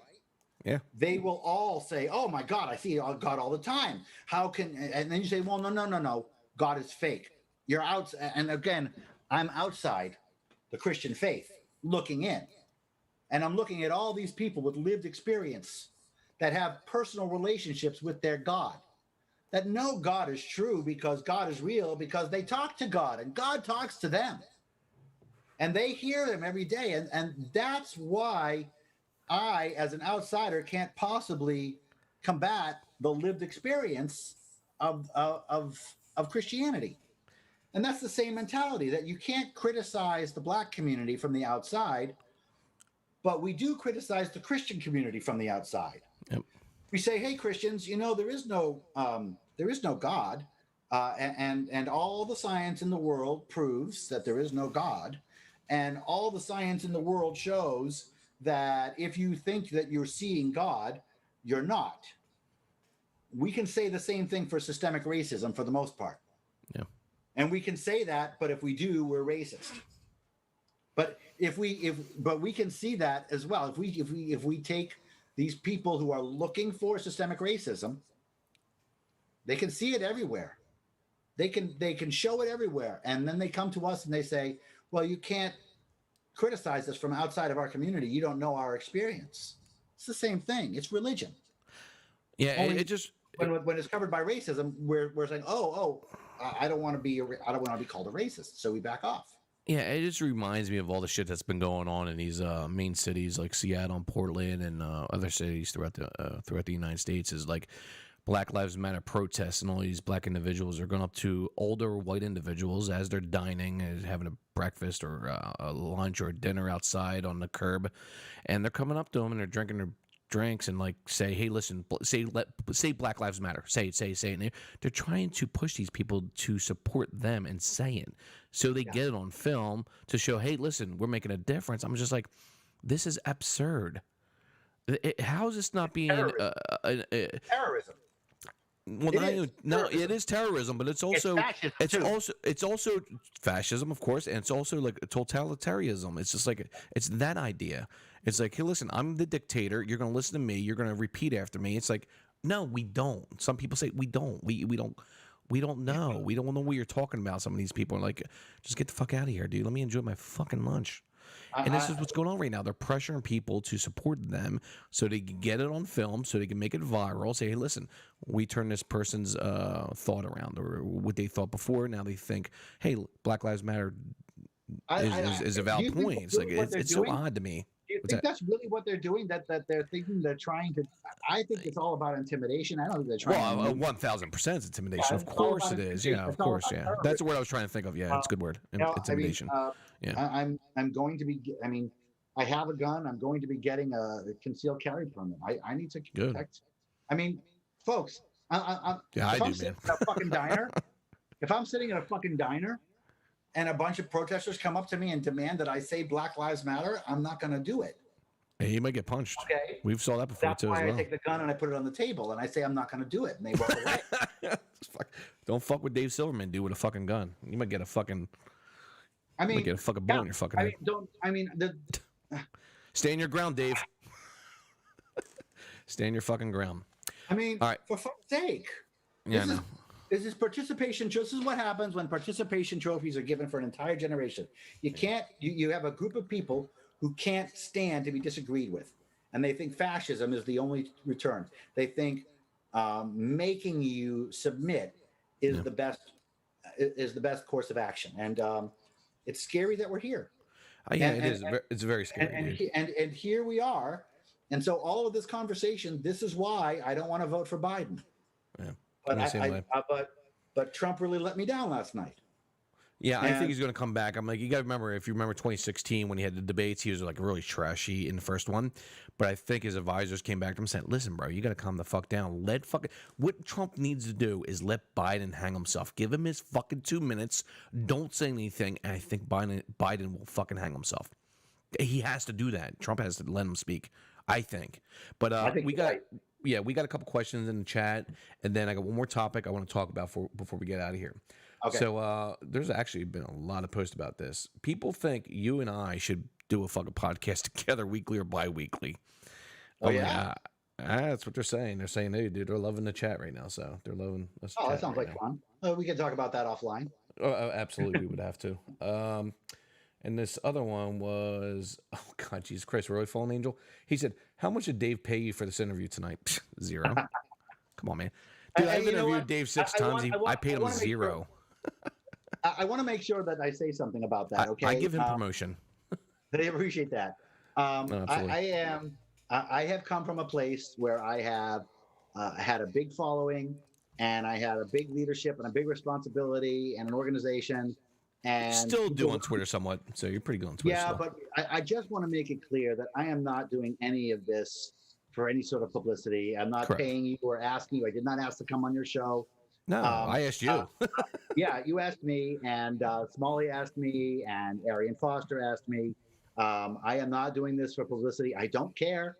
I'm making a little bit of money off of my channel, but that's not why I'm doing this. I'm doing this because I'm angry at the left, and I'm angry at the right, and I'm pissed. And you know, I'm just really, really angry at the left and the right for doing this to us as a country. Yeah. I'm angry at the left. I'm furious with the left for doing this to us as a country. This should have been the easiest fucking election in history. Yeah, true. This should have been the easiest fucking election in history. But no, the left has to adopt anti-due process and anti-free speech to push me to the right. Yeah. To push me to somebody who's stalking the Supreme Court against separation of church and state because I'm trying to support freedom of speech and due process. I am so pissed off. Yeah, I saw my dude. I'm like really pissed off. I started being pissed off in 2015, dude, when the colleges were hindering fucking free speech, and then like, you know, conservatives coming in and speaking. I was like so fucking pissed. I'm like, that's where I left right there. I was just like, I'm done, dude. I'm like, we were always about freedom of speech, dude. All of us, dude, back in the day. And I'm just so pissed off right now. But how did the left not become free speech? I mean, it was one of the proudest things about me being a lefty that I was supportive of free speech and due process, because the righties were supposed to be the bigots who were trying to stop the black people from speaking, to stop the black people from voting, and so we were supportive of due process, and we were supportive of freedom of speech, and now they've abandoned that position. Jesus Christ, I'm like, Fox News had you on many times. Jesus Christ. Come on. Oh, man. Well, Fox News has changed. They've changed a lot, man. Fox News has changed. Tucker Carlson speaks the truth. Sometimes. It's so weird. Like, I always agree back in like 2014, all the way back to 2010. I always agreed with CNN and all those, you know, lefty outlets. And like, we always hated Fox News, dude, when it came to the religion, right? So back then we were like fighting religion, and he talked a lot about religion. Nowadays, not so much. It's like all of a sudden, like, wow, I can't believe I'm actually agreeing with Fox News in the last like 4 years, 3-4 years. Like, weird, isn't it? How things change. I had a conversation. I'm going to take a piss as you're talking. I'm going to hear you though, because I got my speakers on. All right, go ahead. Good. So speak. I was having a conversation recently with an evangelical leader. I don't want to say his name, but he's a very, very high-end evangelical person in the evangelical church. And he manages other preachers, one of whom was a debating opponent of mine. And I sat down with him at at a convention. This was maybe 6 months ago. And he sat next to me, and we talked about the good old days. We talked about the days when we used to be able to debate whether God existed. We talked about the good old days, when that was all we had to worry about. This is literally an evangelical leader sitting next to me, and we're waxing nostalgic about the good old days when we would debate something as insignificant as whether or not God existed. And what you just said is true. The everything has changed. We're now in different beds. I will gladly get in bed with a person who is on the religious right if it is to protect freedom of speech and freedom of thought. I will gladly get in bed and stand shoulder to shoulder with a Muslim and a Christian and a Jew if it is to protect due process and something as basic as the meritocracy. And the judgment of people from the content of their character, not the color of their skin. I will gladly stand. And whether or not God exists, I mean, for crying out loud, I spent decades fighting 10 commandments on public lawns and shit. Who cares about that stuff now? That stuff that's not an issue anymore. Nobody cares about that stuff anymore. We have to worry about whether or not, as you said, kids are able to speak on in schools, and whether or not we're able to, see Richard Dawkins at a certain class, because even if he disagrees, or Milo. If I want to see Milo, I want the right to see Milo. If I want to see anybody, I want the right to see anybody. I don't want somebody telling me I can't see them because they decided that their ideas are toxic. That idea is toxic. And I think this the world has changed, man. We're in a situation now where atheists and Christians and Jews are uniting as we devolve as society into a situation where knowledge is relative, and 2 + 2 doesn't necessarily equal 4. And sometimes the ancient wisdom of the ancestors is better than the scientific method. It's crazy because we can't. And again, it all goes back to participation trophies. It all goes back to being unable to tell those people, no, you're wrong. No, you don't count. No, you're actually not as special as you wish you were. And nobody can say that. And so everybody's equal. And now we've got this tremendous system where AP classes are being canceled. Yeah. And math is racist. STEM is racist, and the scientific method is white. It's absolutely fucking amazing, man. Somebody said here, it's good to see David back, which is great. So, thanks. It's good to see Dave back, dude. It's good to be back. I started in activism. I started, and I like to be here. I was running American Atheist for a while, and that was a big responsibility, and now I can just be me again, and it feels good. That's amazing. I love this. So yeah, I love you being yourself, man, which is fucking great, man. Because thanks. I'm sure. Let's be honest with you. I'm going to ask you a question. I want to get on one more quick topic, real quick. I got time. I'm sure you got a little time, right? I'm getting hungry, but yeah. Dude, just fucking eat a burrito or something. Get another wine. All right. All right. Good. Oh, you already got one. Very good. So yeah, I just had to get another drink after when I took a piss. What was I going to ask you again? I'm trying to think now. Jesus Christ. Oh yeah. So when you were with American Atheist, right? Say it's now 2020. You're in the same position right now. Would you have the same thoughts that you have now when you said, "Listen, I'm starting to lean right a little bit"? Would you have that same position now?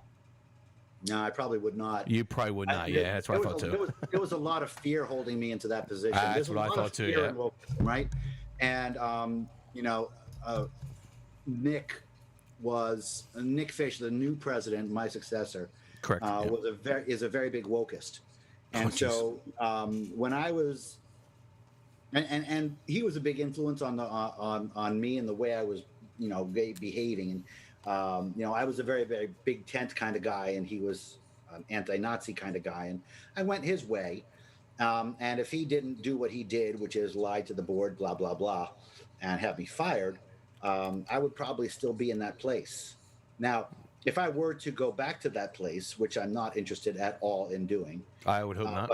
Right, I have zero interest in that. But if I were in charge of American Atheists now, I would take it in a completely different. You know what I would do? I would go where Atheists for Liberty is going. I mean, Atheists for Liberty is taking the broader tent. They're taking the non-woke standpoint, and they're going after the conservatives and the centrists, and they're not pushing away the wokists. But at the hence same the time, word liberty, right? So. Yeah, exactly.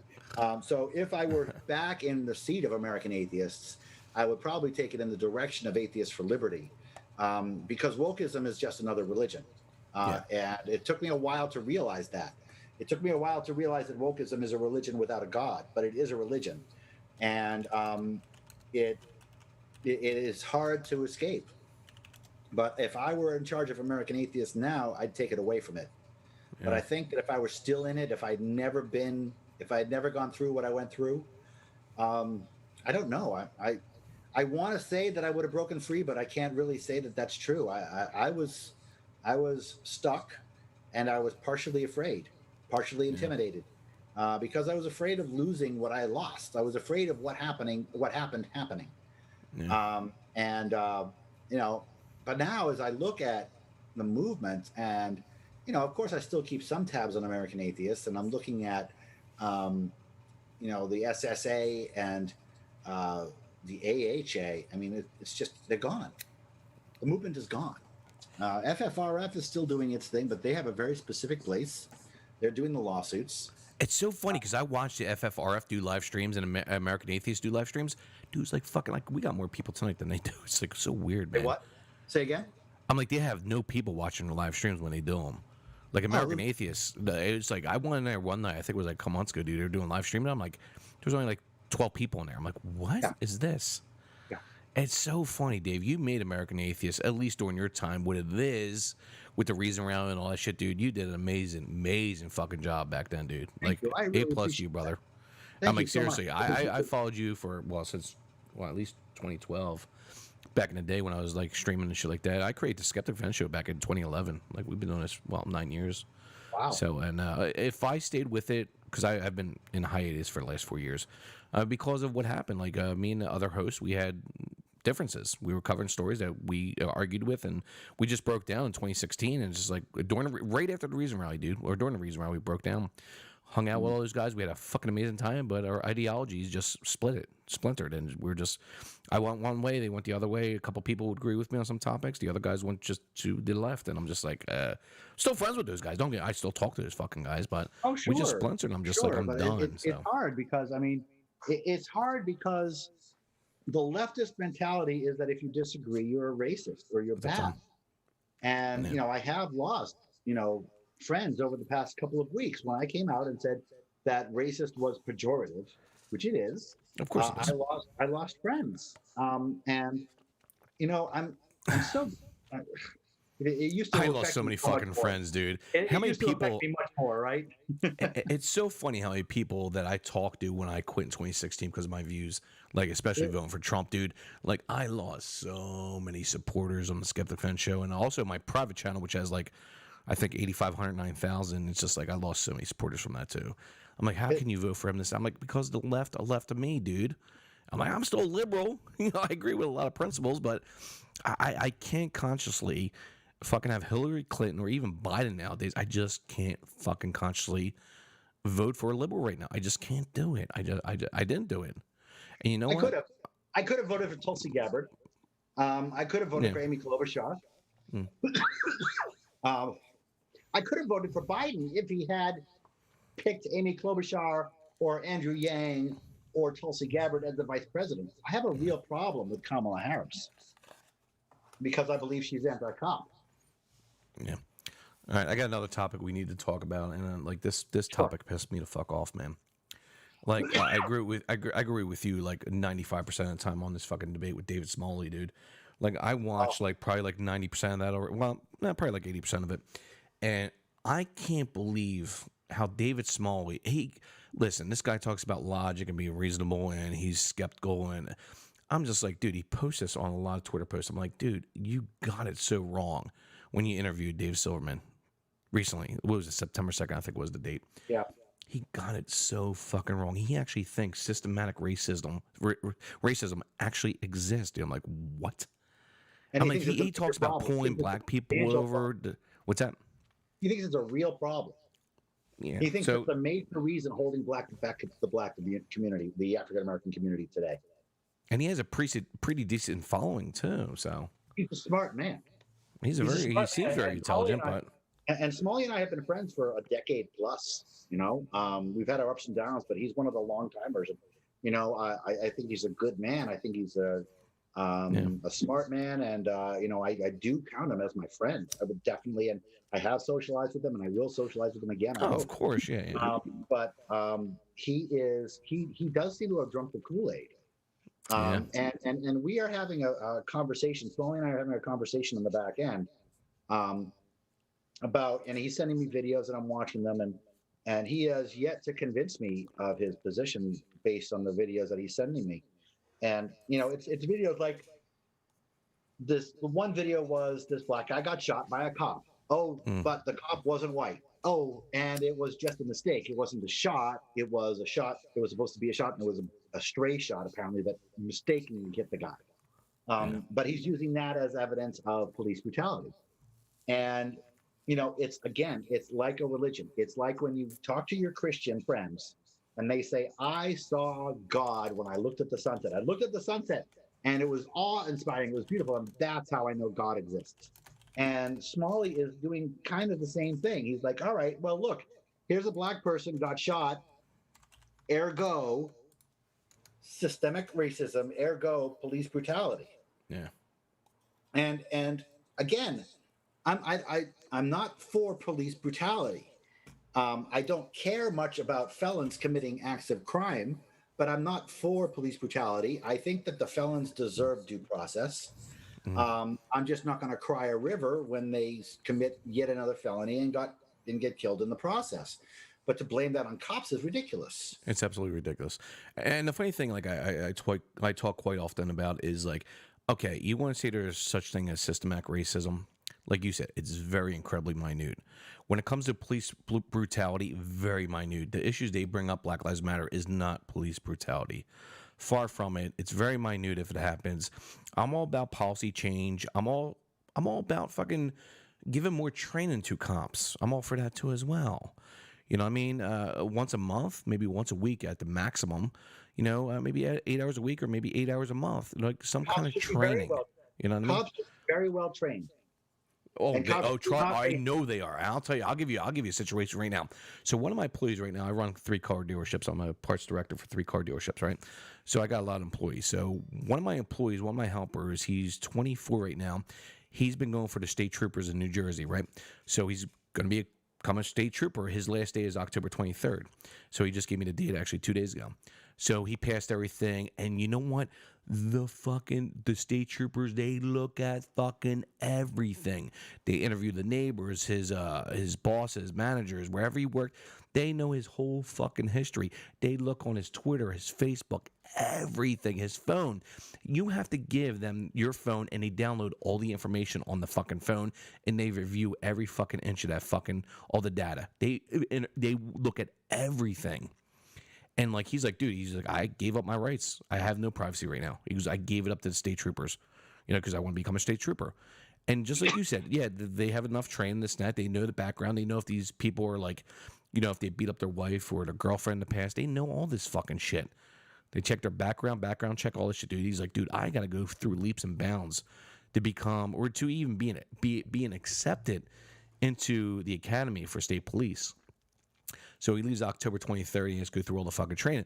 And if he goes through all the training, doesn't mean he's accepted. He has to pass all the fucking training, which is 6 months. It's crazy, man. Think about that. And let's go on to the one other issue that we haven't touched on, which is immunity. And the idea that these cops can be sued.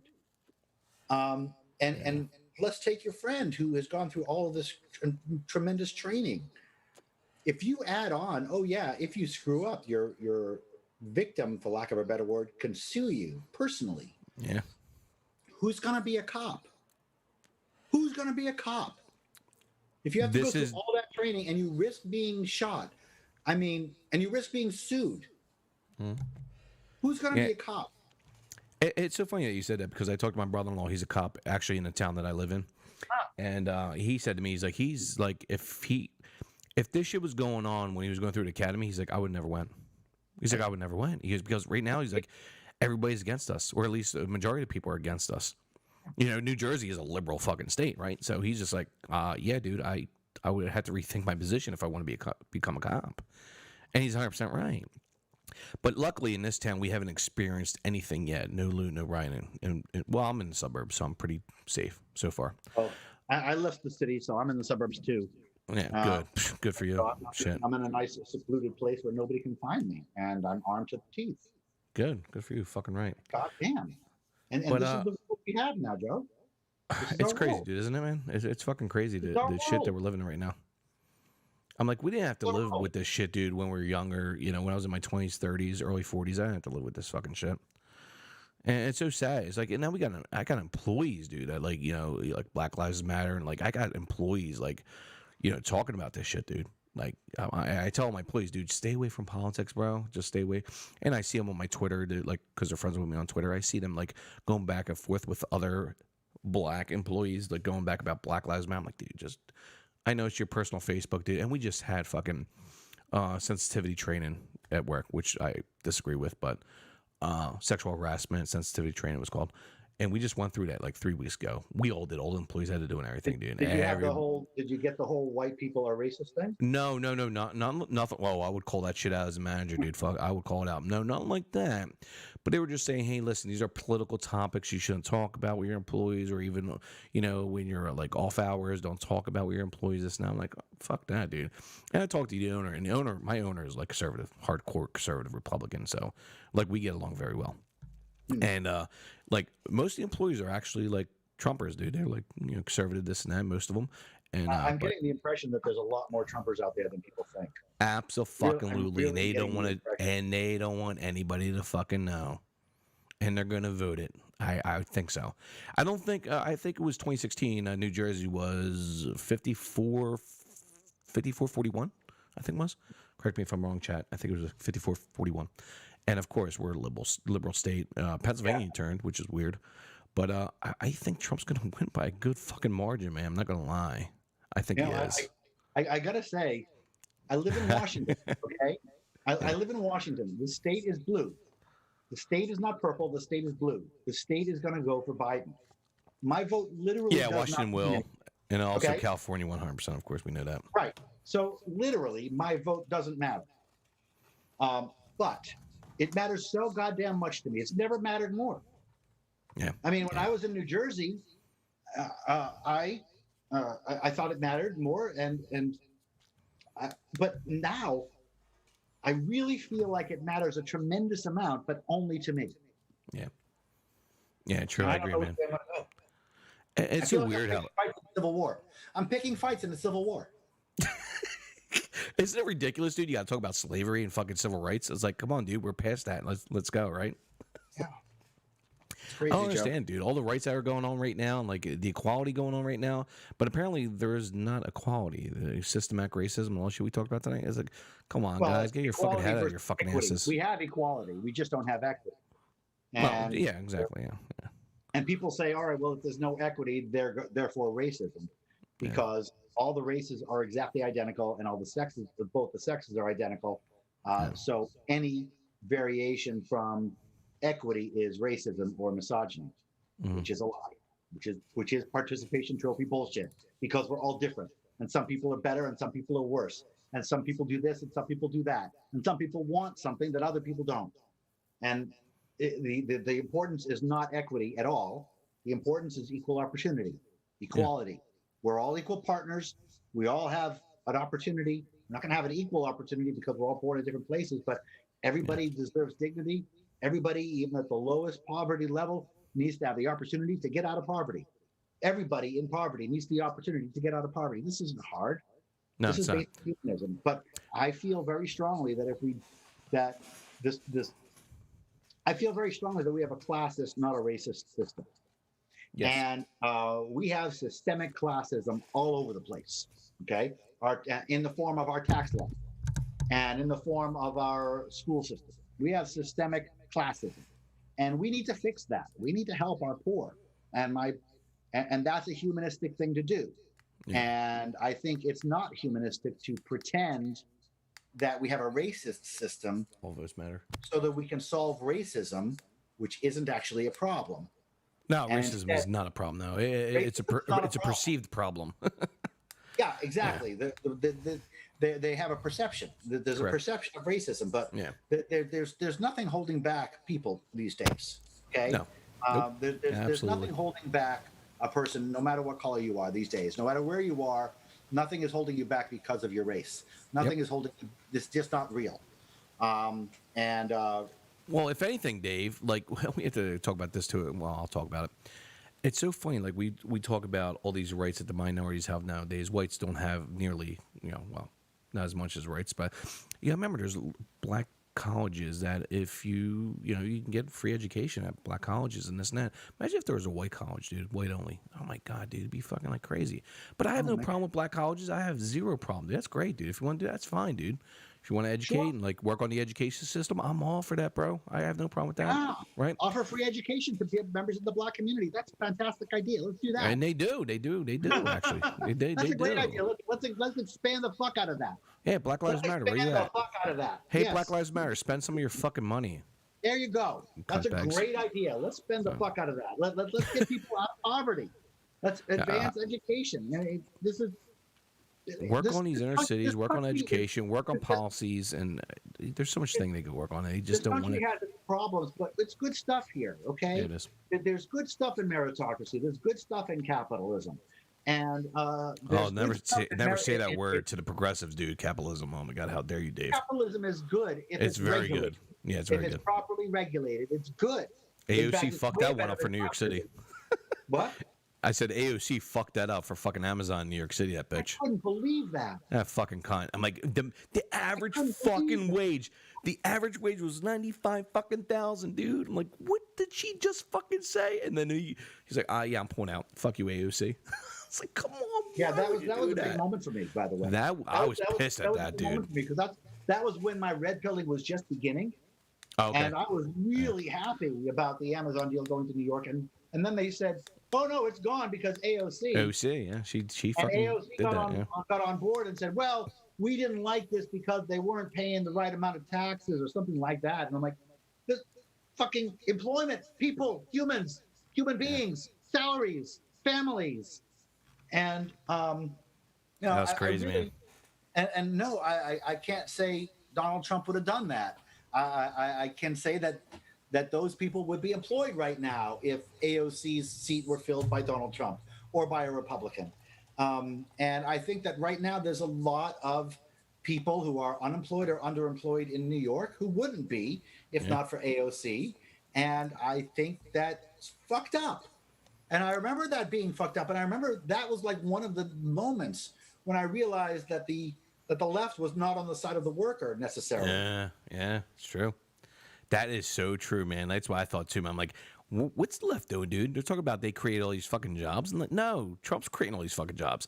I'm like, before coronavirus, dude, it was the lowest fucking unemployment rate since the fucking 90s, especially with minorities. It's been recorded the lowest ever recorded for minorities. But somehow Trump is fucking racist. I'm like, come on, man. Are you fucking kidding me here? I'm like, she totally screwed the pooch on that one, man. He is a buffoon. Okay, he is a buffoon. We know he's a buffoon, but he's a good business guy. Even though a lot of his business has failed, he knows how to bring jobs in. He's been doing really good. I've been watching him on the job creation, man. He has done positive things. He's been doing positive things, and the economy's been doing. Look, my 401. I don't know about your 401k if you still have it, but my 401k in the last 4 years has been booming.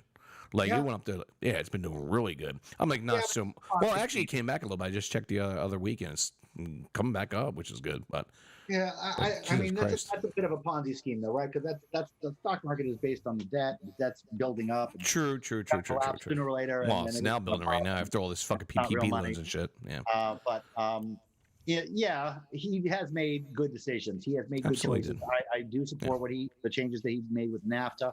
And again, his policy on critical race theory is spot on. I just wish he really disappointed me on the racism last night. He really disappointed, and it was not just because he didn't say it. It's because he egged on his other side. He fueled the other side. Yeah. And so actually that made me much more worried about him being elected, because if he's on a debate and he's fueling the other side, then he will embolden the same people that Biden will embolden. Yeah. And I'm afraid of that. I am afraid. My biggest fear right now is the city council of Seattle. Okay? My biggest fear are the people in Seattle who are on the city council who are saying, yes, we're crazy, crazy fucking leftists. Yeah. Cops equal racism. Let's reduce the cops to reduce the racism. That's what's fucking happening in Seattle right now. That is happening. And that's going to lead to human beings dying, because it's going to lead to more crime. So that's happening in Seattle right now, literally. And people can say, oh, well, that's, when we talk about defunding the police, that's not what we're talking about. Fuck you. This is actually what's happening literally in Seattle right now. And they're doing it to the point where side says, no, I'm going to veto you because we don't have a plan. And they override the veto saying, we don't need no fucking plan, cut the cops. Yeah. I am afraid of them. I am afraid of them in Portland. I'm afraid of them in Minneapolis. I'm afraid of them in Boston. I'm afraid of them in New York. Yep. I'm afraid of who is going to take the reins in these cities and how many lives are going to be lost. And yeah, they're going to be mostly black lives. And we have to stop that, okay? And we have to stop that from happening. And I don't know which candidate will win. I don't know which candidate will do that. All right. I'll tell you.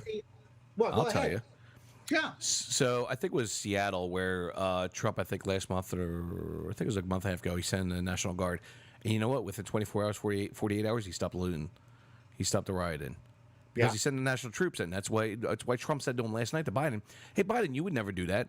He's like, well, how are you going to cure all this? Send the fucking National Guard in. And a lot of these governors they're not letting him do that. And of course, Trump could do it if he wanted to, but it's ultimately up to the states. The governors say, hey, listen, we need your support, Trump.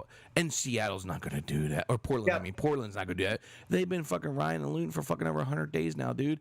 And you know what? They said, listen, you want to fix it? Let me send the fucking National Guard in there. I'll fix this fucking shit. And they're destroying jobs. They're destroying fucking businesses. Yeah, they're just destroying the communities. That's fucked up, That's not my point, though, because if Trump gets reelected... No, it was just an expansion on what you said. That's why I did. Right. If Trump gets reelected, the same people are going to be in power, okay? They're going to be enraged. If Biden gets elected, those same people are going to be in power, and they're going to be emboldened. And listen, so the progressives are going to tell them what to think and what to say, I think. I think that's where it's going to go. I think so, Dave. I mean, I'm worried about the locals. I'm worried about the local markets. You're not hearing me. Oh, go ahead. Sorry. Go ahead. I'm not worried about what Biden or Trump will do. I'm worried about what the effect of their elections will have on the people that I really fear, the people who are completely underqualified, the people who are complete zealots and who don't realize that their actions are going to result in human lives being lost. And I believe that that's the case in Seattle right now today, and in Portland right now today, and in Minneapolis right now today, and possibly New York right now today. And I am afraid of those people and how they will react to Biden versus how they will react to Trump. No, because I don't know what's going to be better. I want those people voted out of office more than I want Trump, or I want those people voted out. Is that true? Am I saying the straight? Am I saying? I would say that it's more important to me that the progressives be voted out of the local city or city councils. Yeah, I think that is correct. True. Yeah, you're right. I think I care more about the local city councils, not having progressives that are doing this stupid shit that is happening literally right now today in Seattle, that is not being reported on MSNBC, that's not being reported on CNN, but it's on the local stations and it's happening and it's ridiculous. Yeah, it's a good point because we're going to talk about ridiculous. MSN. Yeah, we're going to talk about MSN tonight, which is of course your point right there. Is like they're not talking about this dude at MSN, independent media on YouTube right now, and of course a lot of people are getting kicked off right now. People that are conservatives or agree with, the right side of the arguments, right? So when it comes to BLM and all that, dude, like Stefan Molyneux got kicked off. Why did that motherfucker get kicked off? You know who he is, Stefan Molyneux? Yeah, he's a white supremacist, right?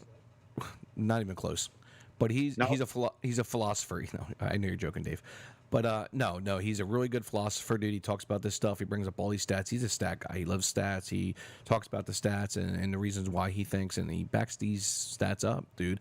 And Stefan Molyneux was a really good person on YouTube. And they just, all of a sudden, no warnings, no strikes. Now, he didn't even have one strike on the channel. They just say, hey, listen, you're done. They just got rid of him. I'm like, Free Domain Radio. He was like close to 1 million subscribers, and they just got rid of him. And there's other people. Like, look what happened with Steven Crowder, dude. Of course, conservative, dude. Definitely, on the right.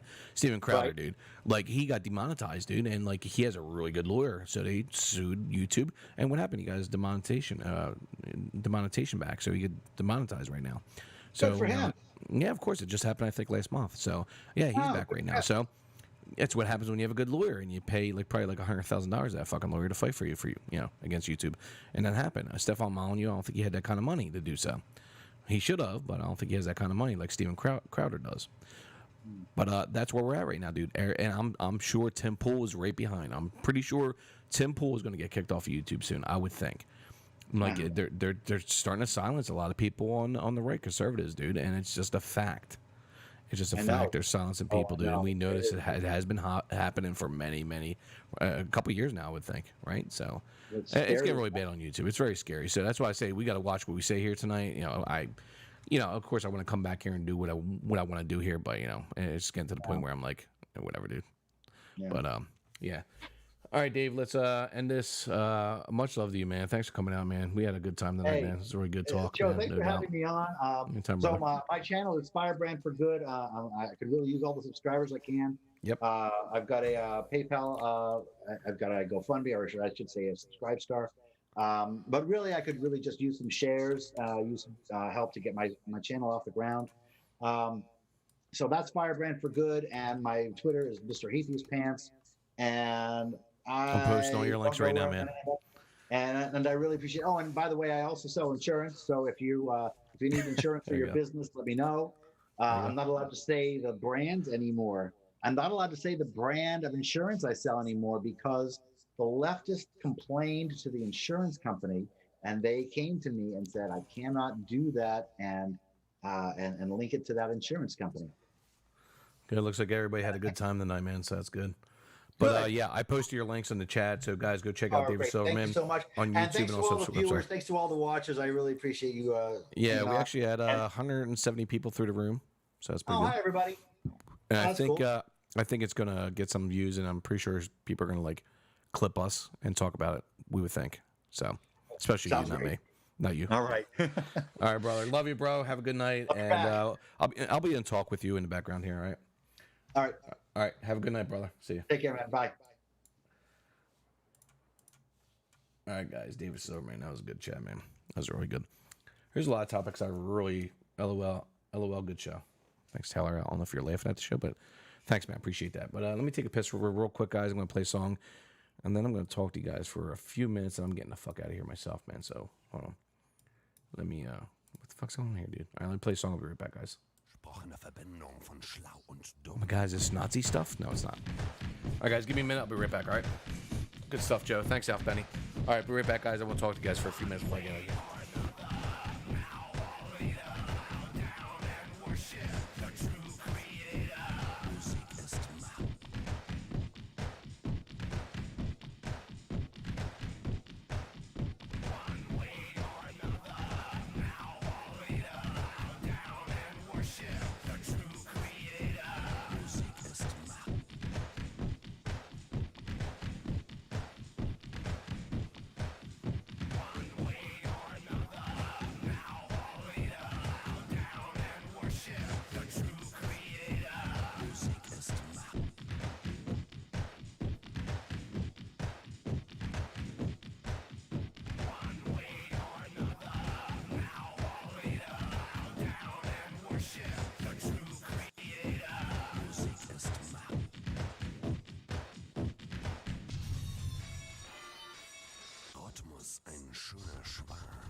All right. Let's see here.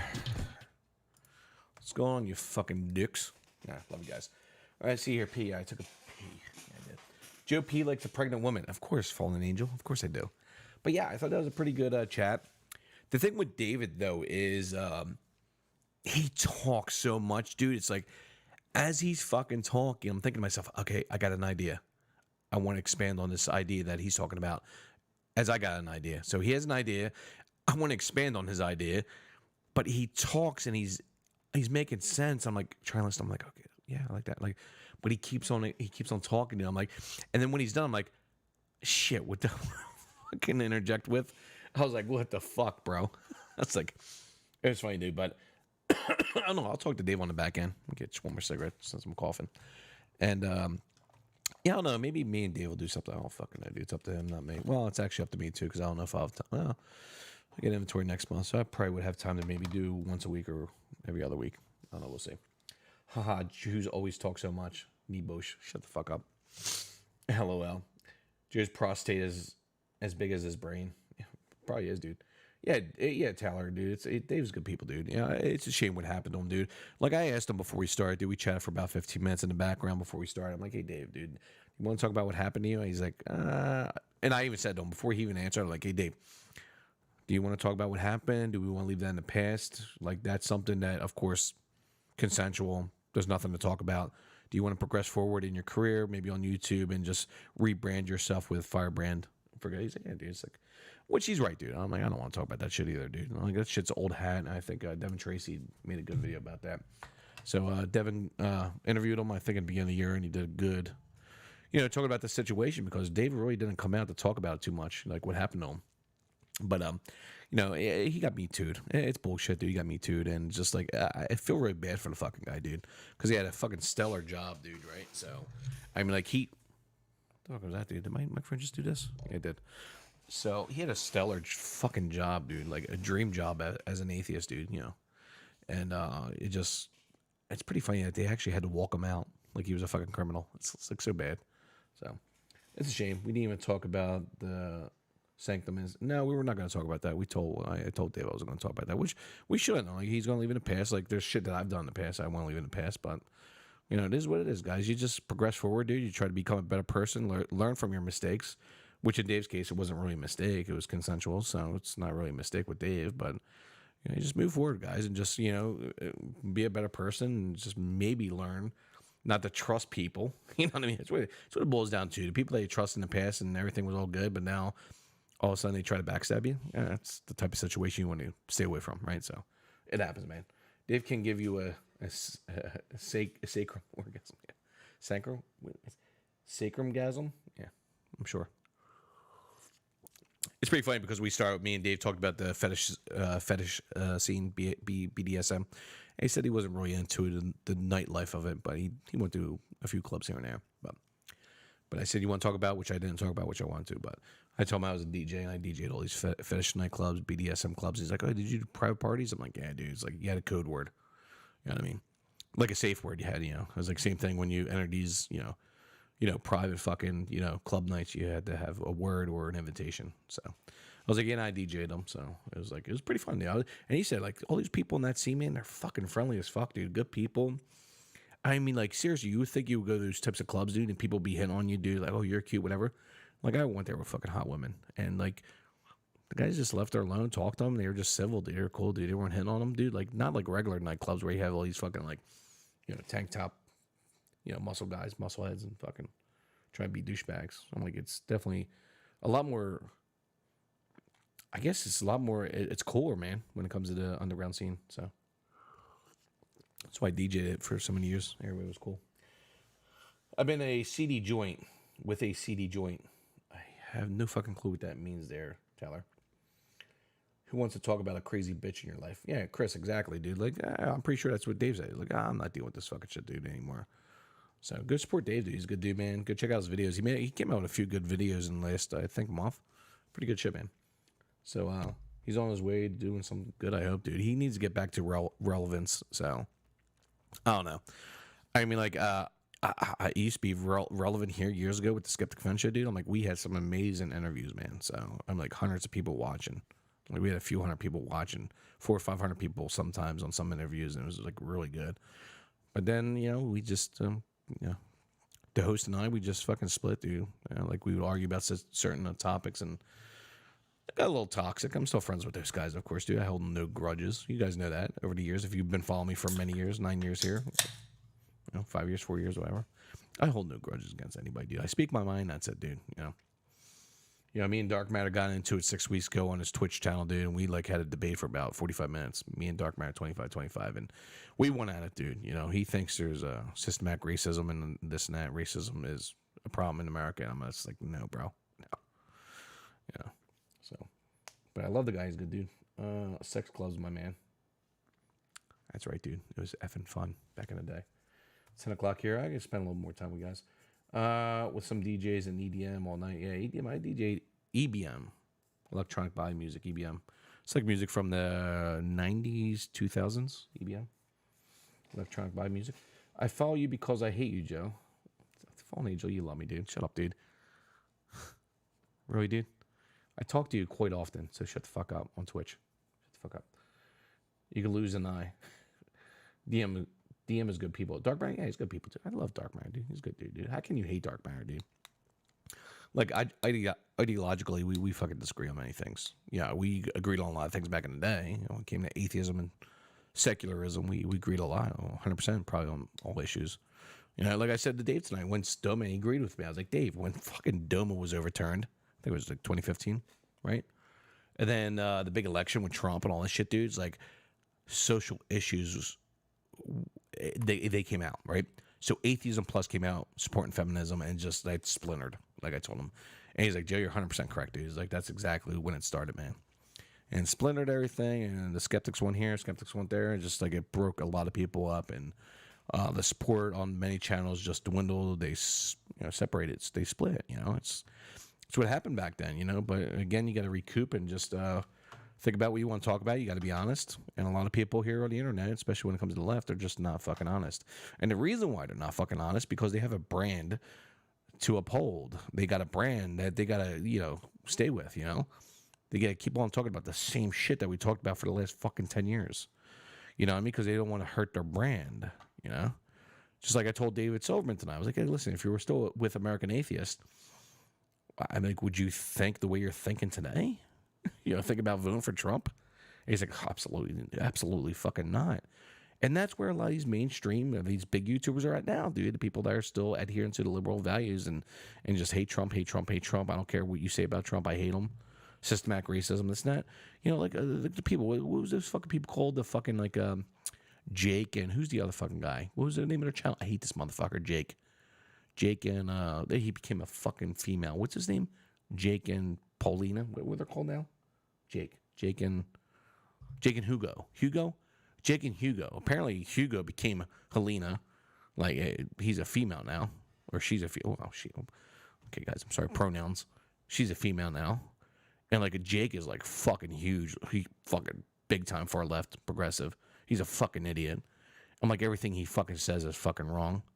I'm like, this guy's a fucking idiot, right? So that's where we're at. These are people that we supported back then. 2010, 2011, 2015, 2014. We support these people. When it came to atheism and this and that and secularism and all that, we support them. 2015, broke down. Done. So, yeah. Hannah and Jake. I'm sorry, dude. I got it wrong. Hannah. Hugo. Now it's Hannah. Okay, God bless you, dude. Whatever. I like and hate Jake. Yeah, I think Jake's a fucking idiot. He pretends to be a woman. That's the correct wording. Whatever, dude. It is what it is, I guess. So, let me join one last smoke with you guys as I read the chat here. But guys, good attendance tonight, man. 175 people through the room. 20 views right now. It's pretty good, man. So, I would like to do a live stream with Dave. I think if me and Dave got together and talked about the news that week that came out, dude, I think if I do the background like this and just do professional like I usually do, try to, I think we would have a good time, dude. So I don't know. I'll talk to him in the background about it. I don't know if I want to do it. I don't know if he wants to do it, but I don't know if I'll have time. Like if I have time, I'm gonna have to like not do Twitch anymore. At least do Twitch maybe once a week or once every other week. But because I love gaming, so it is what it is. But I gotta quit this shit, man. Whenever I'm live, guys, on Twitch or when I'm on here, I always smoke. I don't smoke at work. I don't smoke the days when I come home and I don't stream. Like, I don't smoke at all. I only smoke when I stream, which is about a pack and a half, 2 packs a week, if that. Last week was about a pack. The week before that was a pack. I don't know why. It's just something I like doing. I don't know why. You skipped messages in chat. No, I didn't. There was somebody that did chat revenue. That was, who was that? That was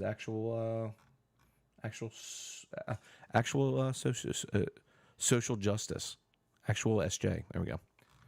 He did $85. That's the only one. But no, when it came to the chat, like I can't read all your fucking chat, guys, when I'm talking to Dave. Like I gotta listen to him, dude, and I gotta reply to him and like, ask him questions. I can't read chat all the fucking time, dude, when I'm interviewing somebody, dude. It's just impossible. Like the chat's going like this. I can't. I try to look at them here and there, but you just can't do it. Unfortunately, if I had other hosts here that could talk to Dave and listen to Dave, yeah, of course I could read chat like I used to back in the day, you know. In 2016 Skeptic Fence show, I would be able to read the chat. But now I just can't. Joe, you should do what I do. Joe, you should do what I do and roll your own cigarettes out of pure tobacco leaves. Much healthier. Yeah, my cousin does that. He tried to show me it, but I'm just like, yeah, whatever, dude. So. But yeah, all in all, dude, it was a pretty good interview, dude. Dave was going off the fucking hook, dude.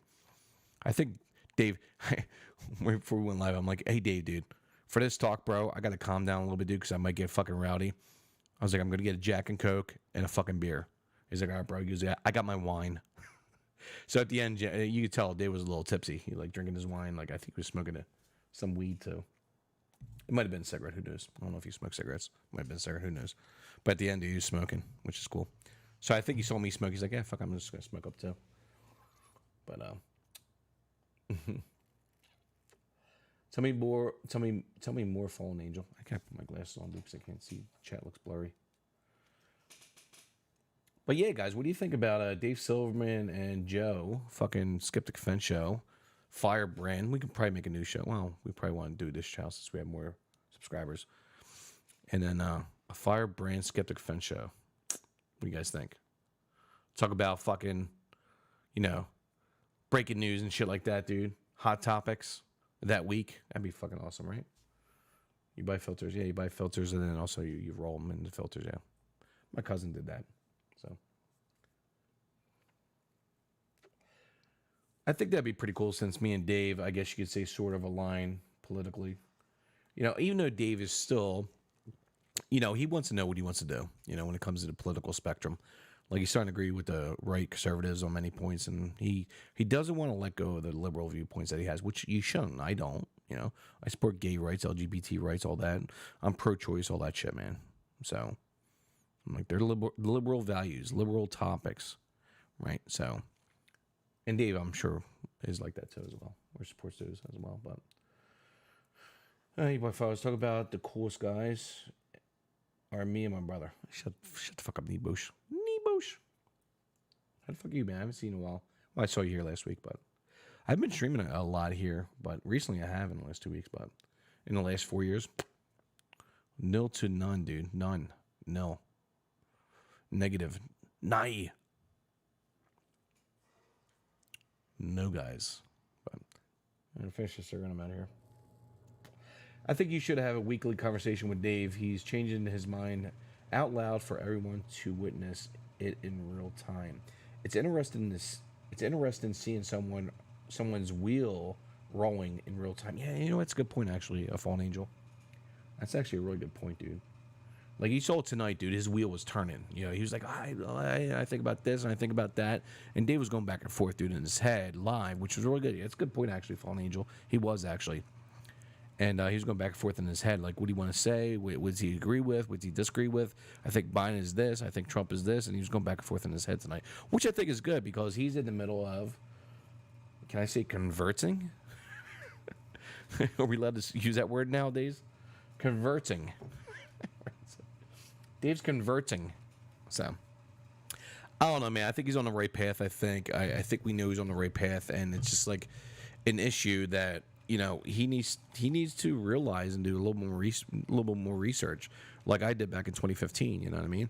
Like I already know what the fuck I'm voting for, or who I'm voting for, and what I vote for. So, it is what it is. I know where I'm at, dude. So you guys know that. So it is what it is. So I think Dave's like sort of in between right now, shifting more to the right. He's listening to their views. And it's pretty funny. Like I told him tonight, like, hey, you know what the fucking funny part is, Dave? He's like, wow, it's so funny back in the day, dude. Like 2012, 2011, all the way up to 2015. Like we always agreed with CNN's views on most of the things they talked about, and it was a lot to do with religion. We're atheists. It's all about atheism and religion and this and that. And of course, Fox News back in the day was all about religion, this and that. They want to take away the crosses off the cemetery and this and that because all these, the people that are dead in the military in these graveyards they weren't all religious or Christians. They might have been Muslim, they might have been Jews, they might have been atheist. And it was a valid point back in the day, right? Because they put crosses on every tombstone, right? So yeah, that was a valid point back in the day, dude. It's something to fight about, right? We were all about that. But nowadays, it's like CNN. It's like polar opposites. Like I said, it's like it seems like the left is going right and the right is going left. It's like weird. So when it comes to like CNN was all about hey, listen, we're all about equality. We're all about this. We're all about free speech and this and that. Now all of a sudden it seems like Fox News is all about free speech and why you hindering conservative views at colleges, Milo and all those guys. Why are you stopping them from fucking speaking at university? I was like, why? That was like. It's like polar opposites now. It's really weird, dude, when you think about it, dude. I'm not going to read it. Shut the fuck up. Make It Happen, weekly show with David Silverman. I think that'd be pretty cool, dude. I think he would be down. Yeah, of course, I would think if we did it every week, the viewership would definitely go up big time. Especially what we talk about. Because you talk about one topic, dude, and I clip it like I used to by topic. Back in the day, I used to like do a whole stream for like 2 hours, then we do topic like I used to.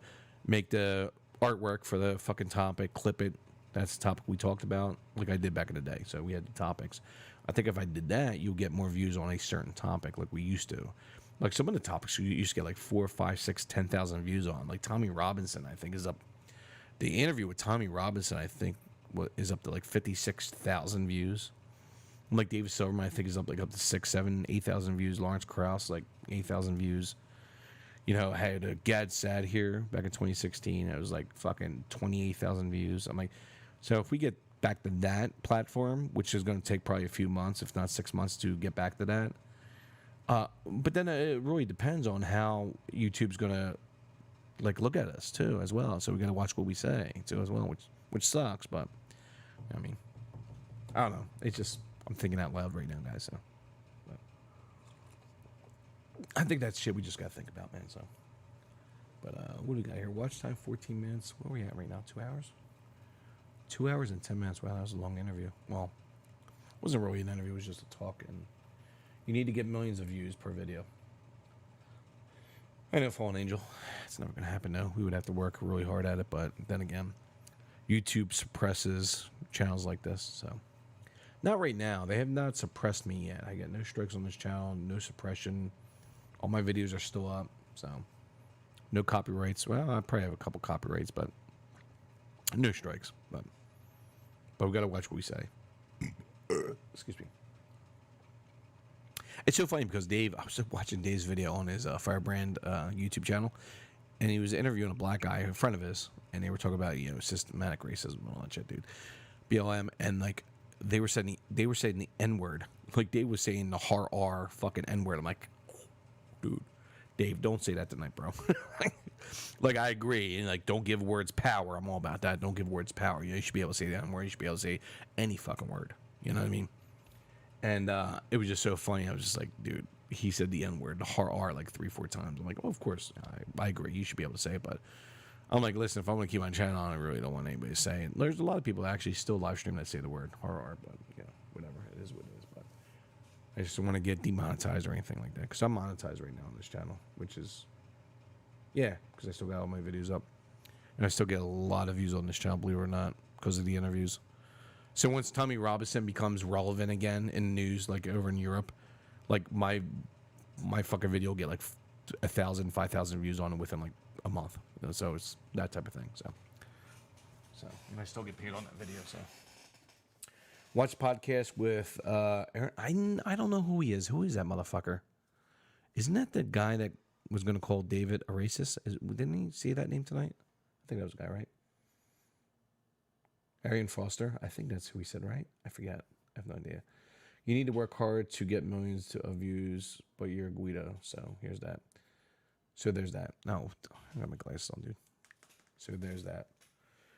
I'm not a fucking Guido, dude. Listen, I fucked a Schnooky back in the day, dude. Right? Schnooky, you remember Schnooky? You know, Jersey Shore? I fucking banged that pussy, man. I actually spit in her mouth. Just like David Silverman does. You just open her fucking mouth and spit right in it, dude. She licks it right in the ass, too, by the way. So she's a screamer, no doubt. She squirts in my mouth and I spit right back in her mouth. It's pretty fucking amazing. It's an amazing thing, by the way. Get promotion for your videos, for fuck's sakes. Well, no, it's actually, I want to do promotion for my Twitch, but yeah, it is what it is. What time it is? 10:14, we're good. Couple more minutes. Yeah, but dude, it was pretty good, dude. I really enjoyed it. So somebody just liked it. How long ago? Oh, Tom Sheedy. Oh, he was here tonight, Thomas. But yeah, dude, it was good to chat tonight, dude, with Dave. It's good to see him, dude. Like me and Dave would like, you know, message each other, text message like once in a blue moon about shit. I text him when all that shit went down with him. But and then Devin did his video. I was gonna do a video with him talking about it, but then Devin did it. I'm like, great. Better Devin than me, dude. Devin did a good job on that, talking about his issues back in the day, accusations and shit like that. It was a good video. Is that video still on YouTube? I know his channel's taken down, but by the way, guys, go check out Devin Tracy, dude. He made amazing videos on Breonna Taylor, dude. 4-part series. It's fucking amazing, dude. So go check him out at censor.tv. Use the promo code AIU for $2 off. So it's instead of $10, it's only $8. So use the promo code. Dude, he made fucking a good 4-part series on that shit, dude. It's fucking amazing. Really good. Get the ball rolling. Get the ball rolling. Reply on Twitter and atheist conversations.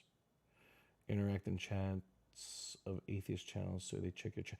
Yeah, but if I go to atheist channels, dude, yeah, man, yeah, remember, dude, a lot of these people are still on the far left, dude, or left. It's progressives. It's just, I wouldn't want to promote there. What's the likelihood of us talking about atheism if we did this? It's very small. I'm like, I'm over the atheist argument, dude. I did that for fucking like 8 years, dude. Fuck that. I don't want to do it anymore. It's like we won the fight. Didn't we win the fight? I think the fight has been won, right?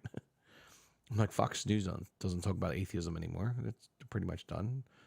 They're talking about systematic racism and Trump and fucking, you know, BLM and riots and looting and all that shit they're talking about right now. They're not talking about atheism. I'm like, I think there's a lot of people like Godless Engineer, a douchebag that he is. I think Devin Tracy made a video about him. I watched half of it. I'm like, this guy's still talking about fucking like the resurrection. Like, dude, it's over and done, bro. It's like, there's nothing to argue about, dude. It's over and done, dude. I'm like, religion in America is like really, I'm like, if you want to talk about schools and shit like that, yeah, there might be some kind of a, you know, something to talk about when it comes to that shit. But you know what? It's irrelevant right now.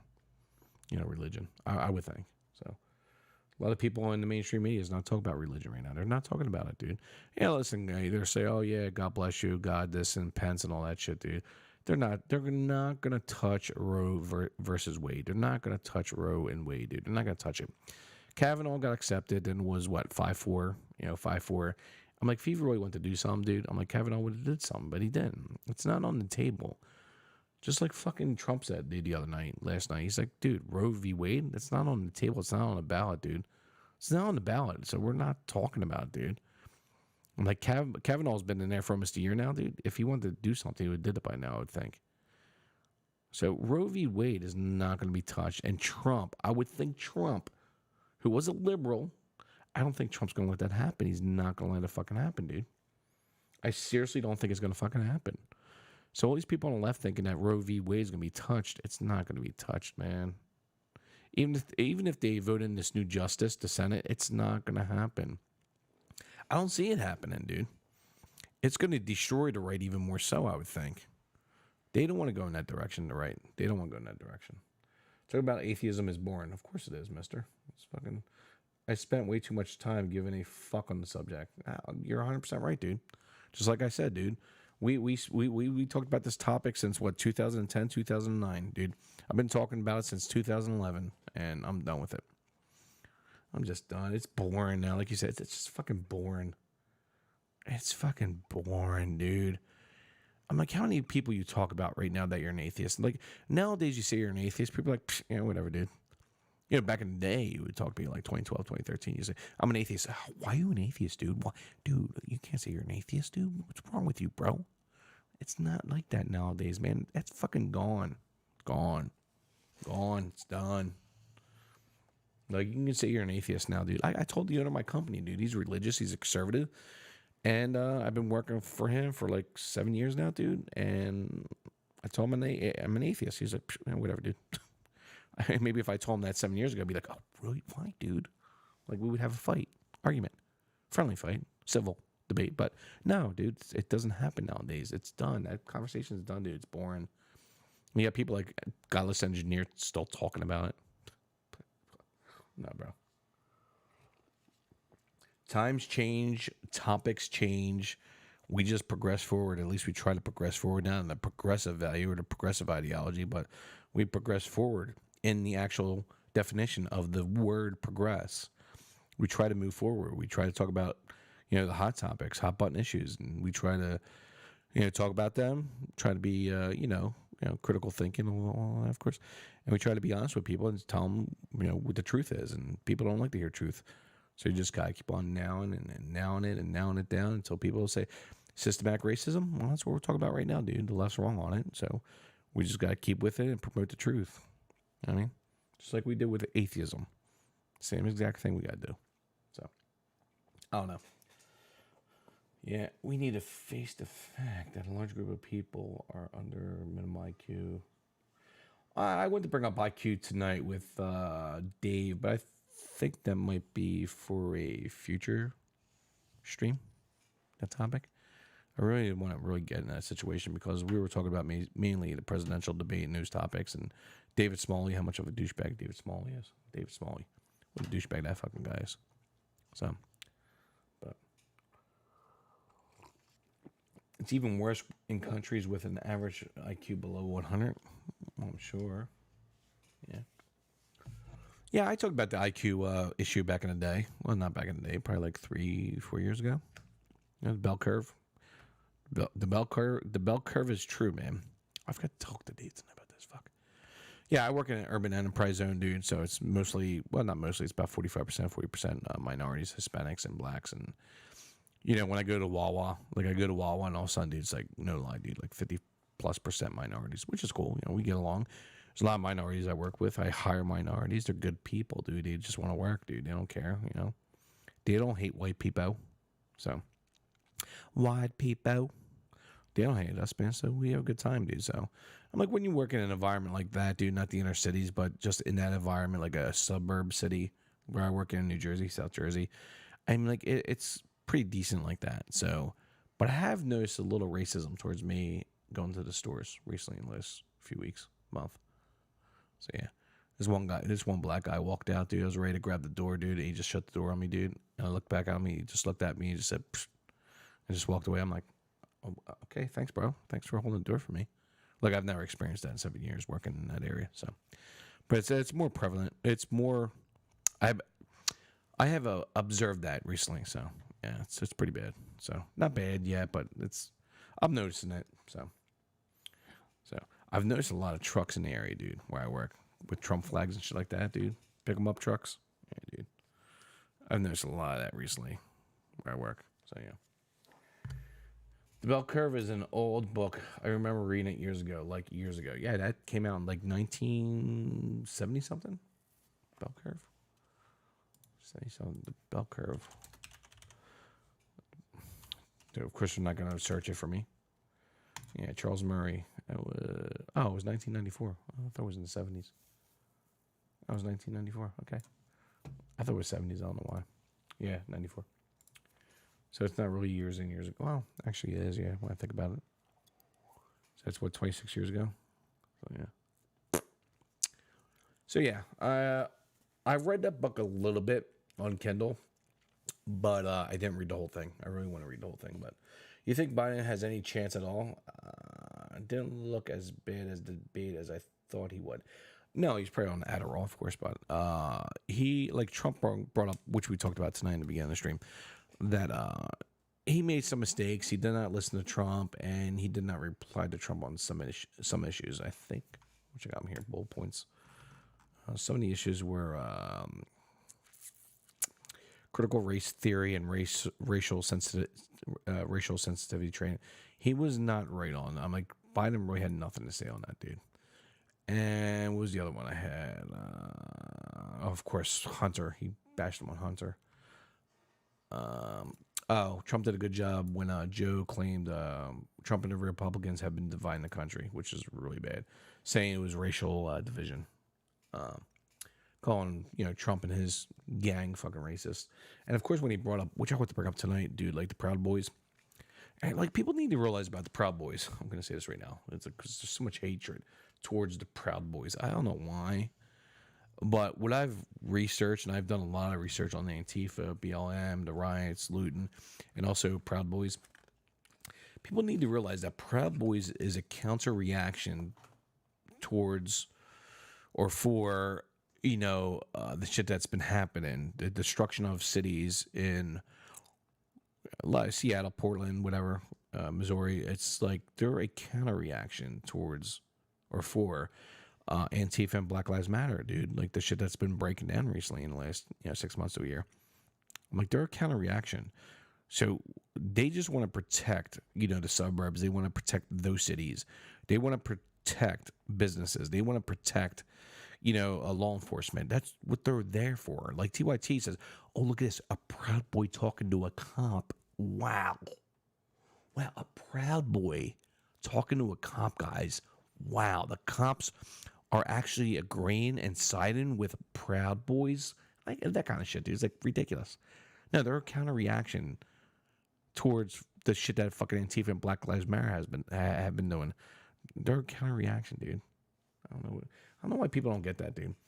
And saying they're white supremacists, no, dude, they're fucking patriots, dude. They love this fucking country, man. I'm like, there's black people in Proud Boys. I'm like, one of the head guys in Proud Boys, he's married to a black fucking female. He's in jail right now, but he's married to a black female. His wife is black, and he has, 2 children that are half black, half white. To say that they're racist is just, I think, is absurd. Now, has there been people that are racist, that are white supremacists, the people that claim that they're white supremacists, that have infiltrated Proud Boys about a year ago, 2 years ago? Yes, of course, yeah, because it was created in 2016 by Gavin McInnes. Yeah, of course, they infiltrated.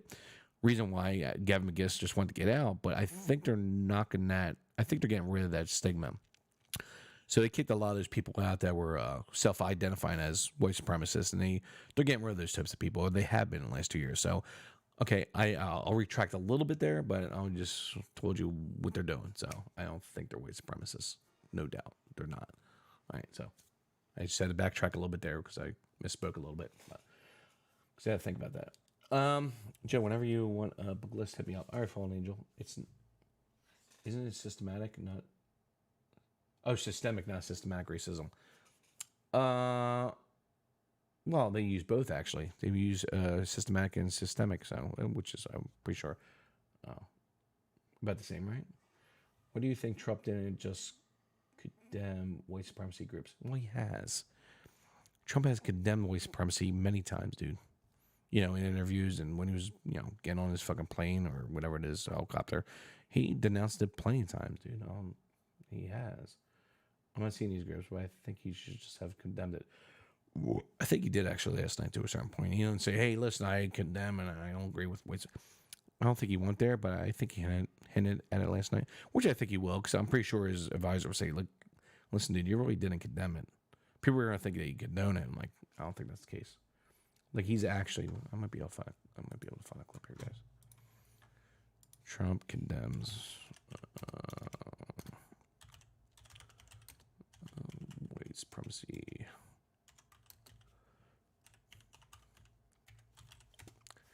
Really, it doesn't even come up. Let's see.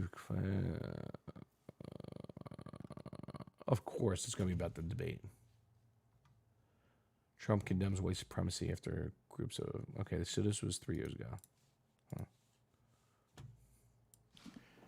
I'm in Washington today to meet with my economic team about trade policy and major tax cuts and reform. We are renegotiating trade deals and making them good for the American. Let's see if I can find Unemployment is at a 16-year low. Of course it is. Companies are moving. We have already created over one. I don't care about what you did. Come on. I would like to provide the nation with an update on the ongoing federal response to the horrific attack and violence There you go. Hold on. that was witnessed by everyone. I just met with FBI Director Christopher. And he says here, I think when it comes to Charlottesville, he actually said, listen, both sides are wrong. I condemn white supremacy. He said this in the past. And Attorney General Jeff People just want to forget. They know, they remember, but they just want to forget. Has opened a civil rights investigation into the deadly car attack that killed one innocent American and wounded 20 others. I think he handled this pretty well. Anyone who acted criminally in this weekend's racist violence, you will be held fully. Wow. This racist violence. Wow. See, he actually calls it out right here. It's like weird. But people forget about this. Be held fully accountable. Let me go back Justice to that. American and wounded 20 others. To anyone who acted criminally in this weekend's racist violence, you will be held fully accountable. Of course, they found him. Justice will be delivered. Justice will As I prevail. said on Saturday, we condemn in the strongest possible terms this egregious display of hatred, bigotry, and violence. It has no place in America.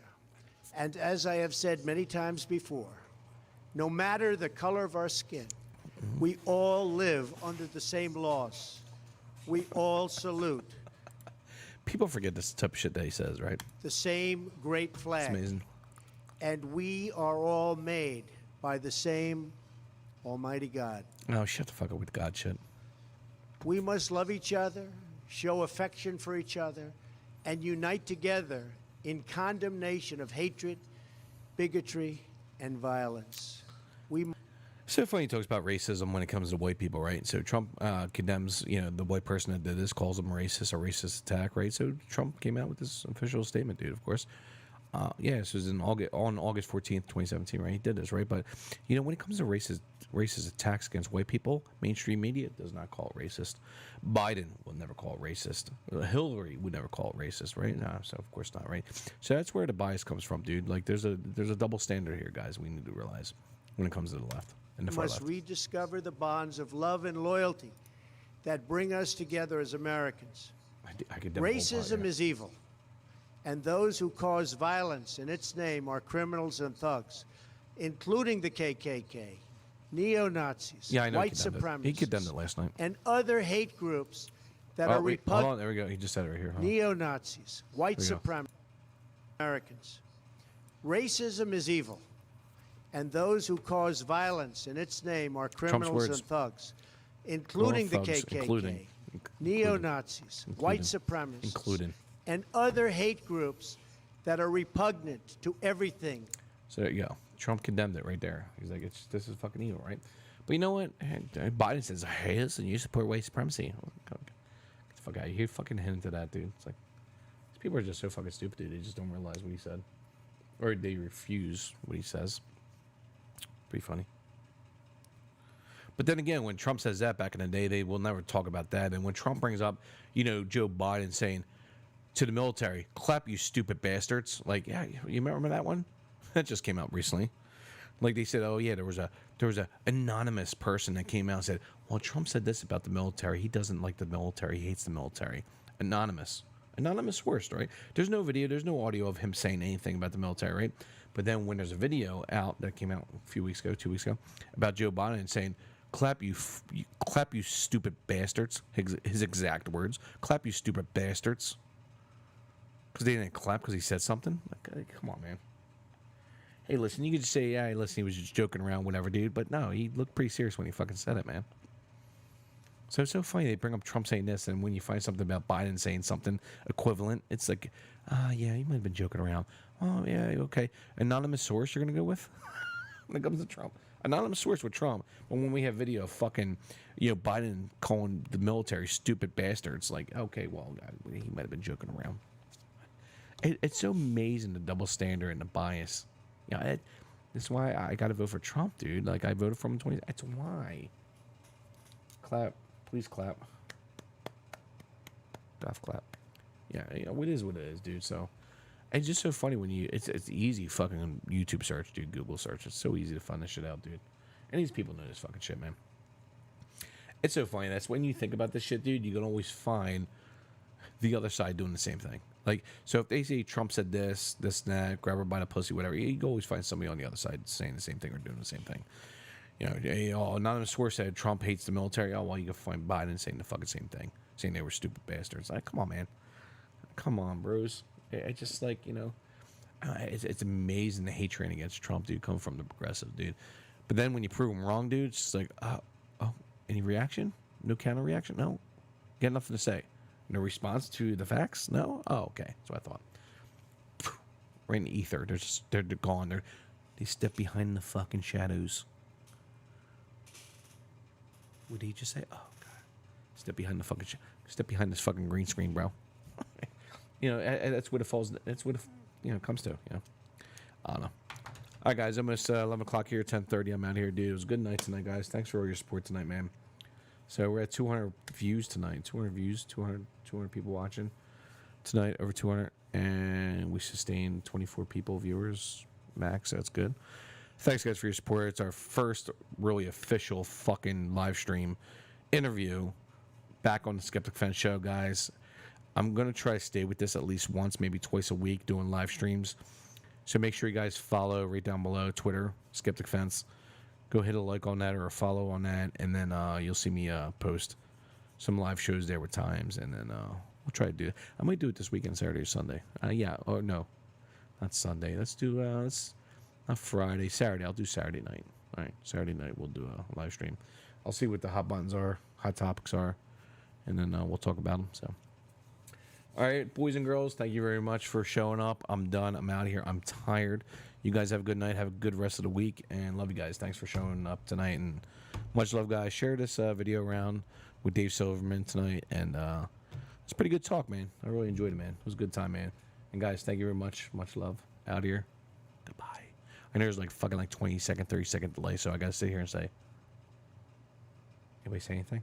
Oh, there we go, Chad. How you doing? So, hey, I gotta leave this with 24 viewers. Sorry, guys. Much love. Larry Joe. There we go. Now everybody's saying something. Fallen Angel, take care. Love you guys. Be good. It was a good night tonight. Good stream. I love it. Love David Silverman. Words of wisdom tonight, dude. Shit he would never say if he was still with American Atheist. Fact. And a lot of people are in positions that he was in that cannot state the truth. They can't state the fucking truth, bro. Pro-slice. What's up, bud? How you doing, man? Seen you in a while. What's up, brother? All right, here, bros. Love you guys so much.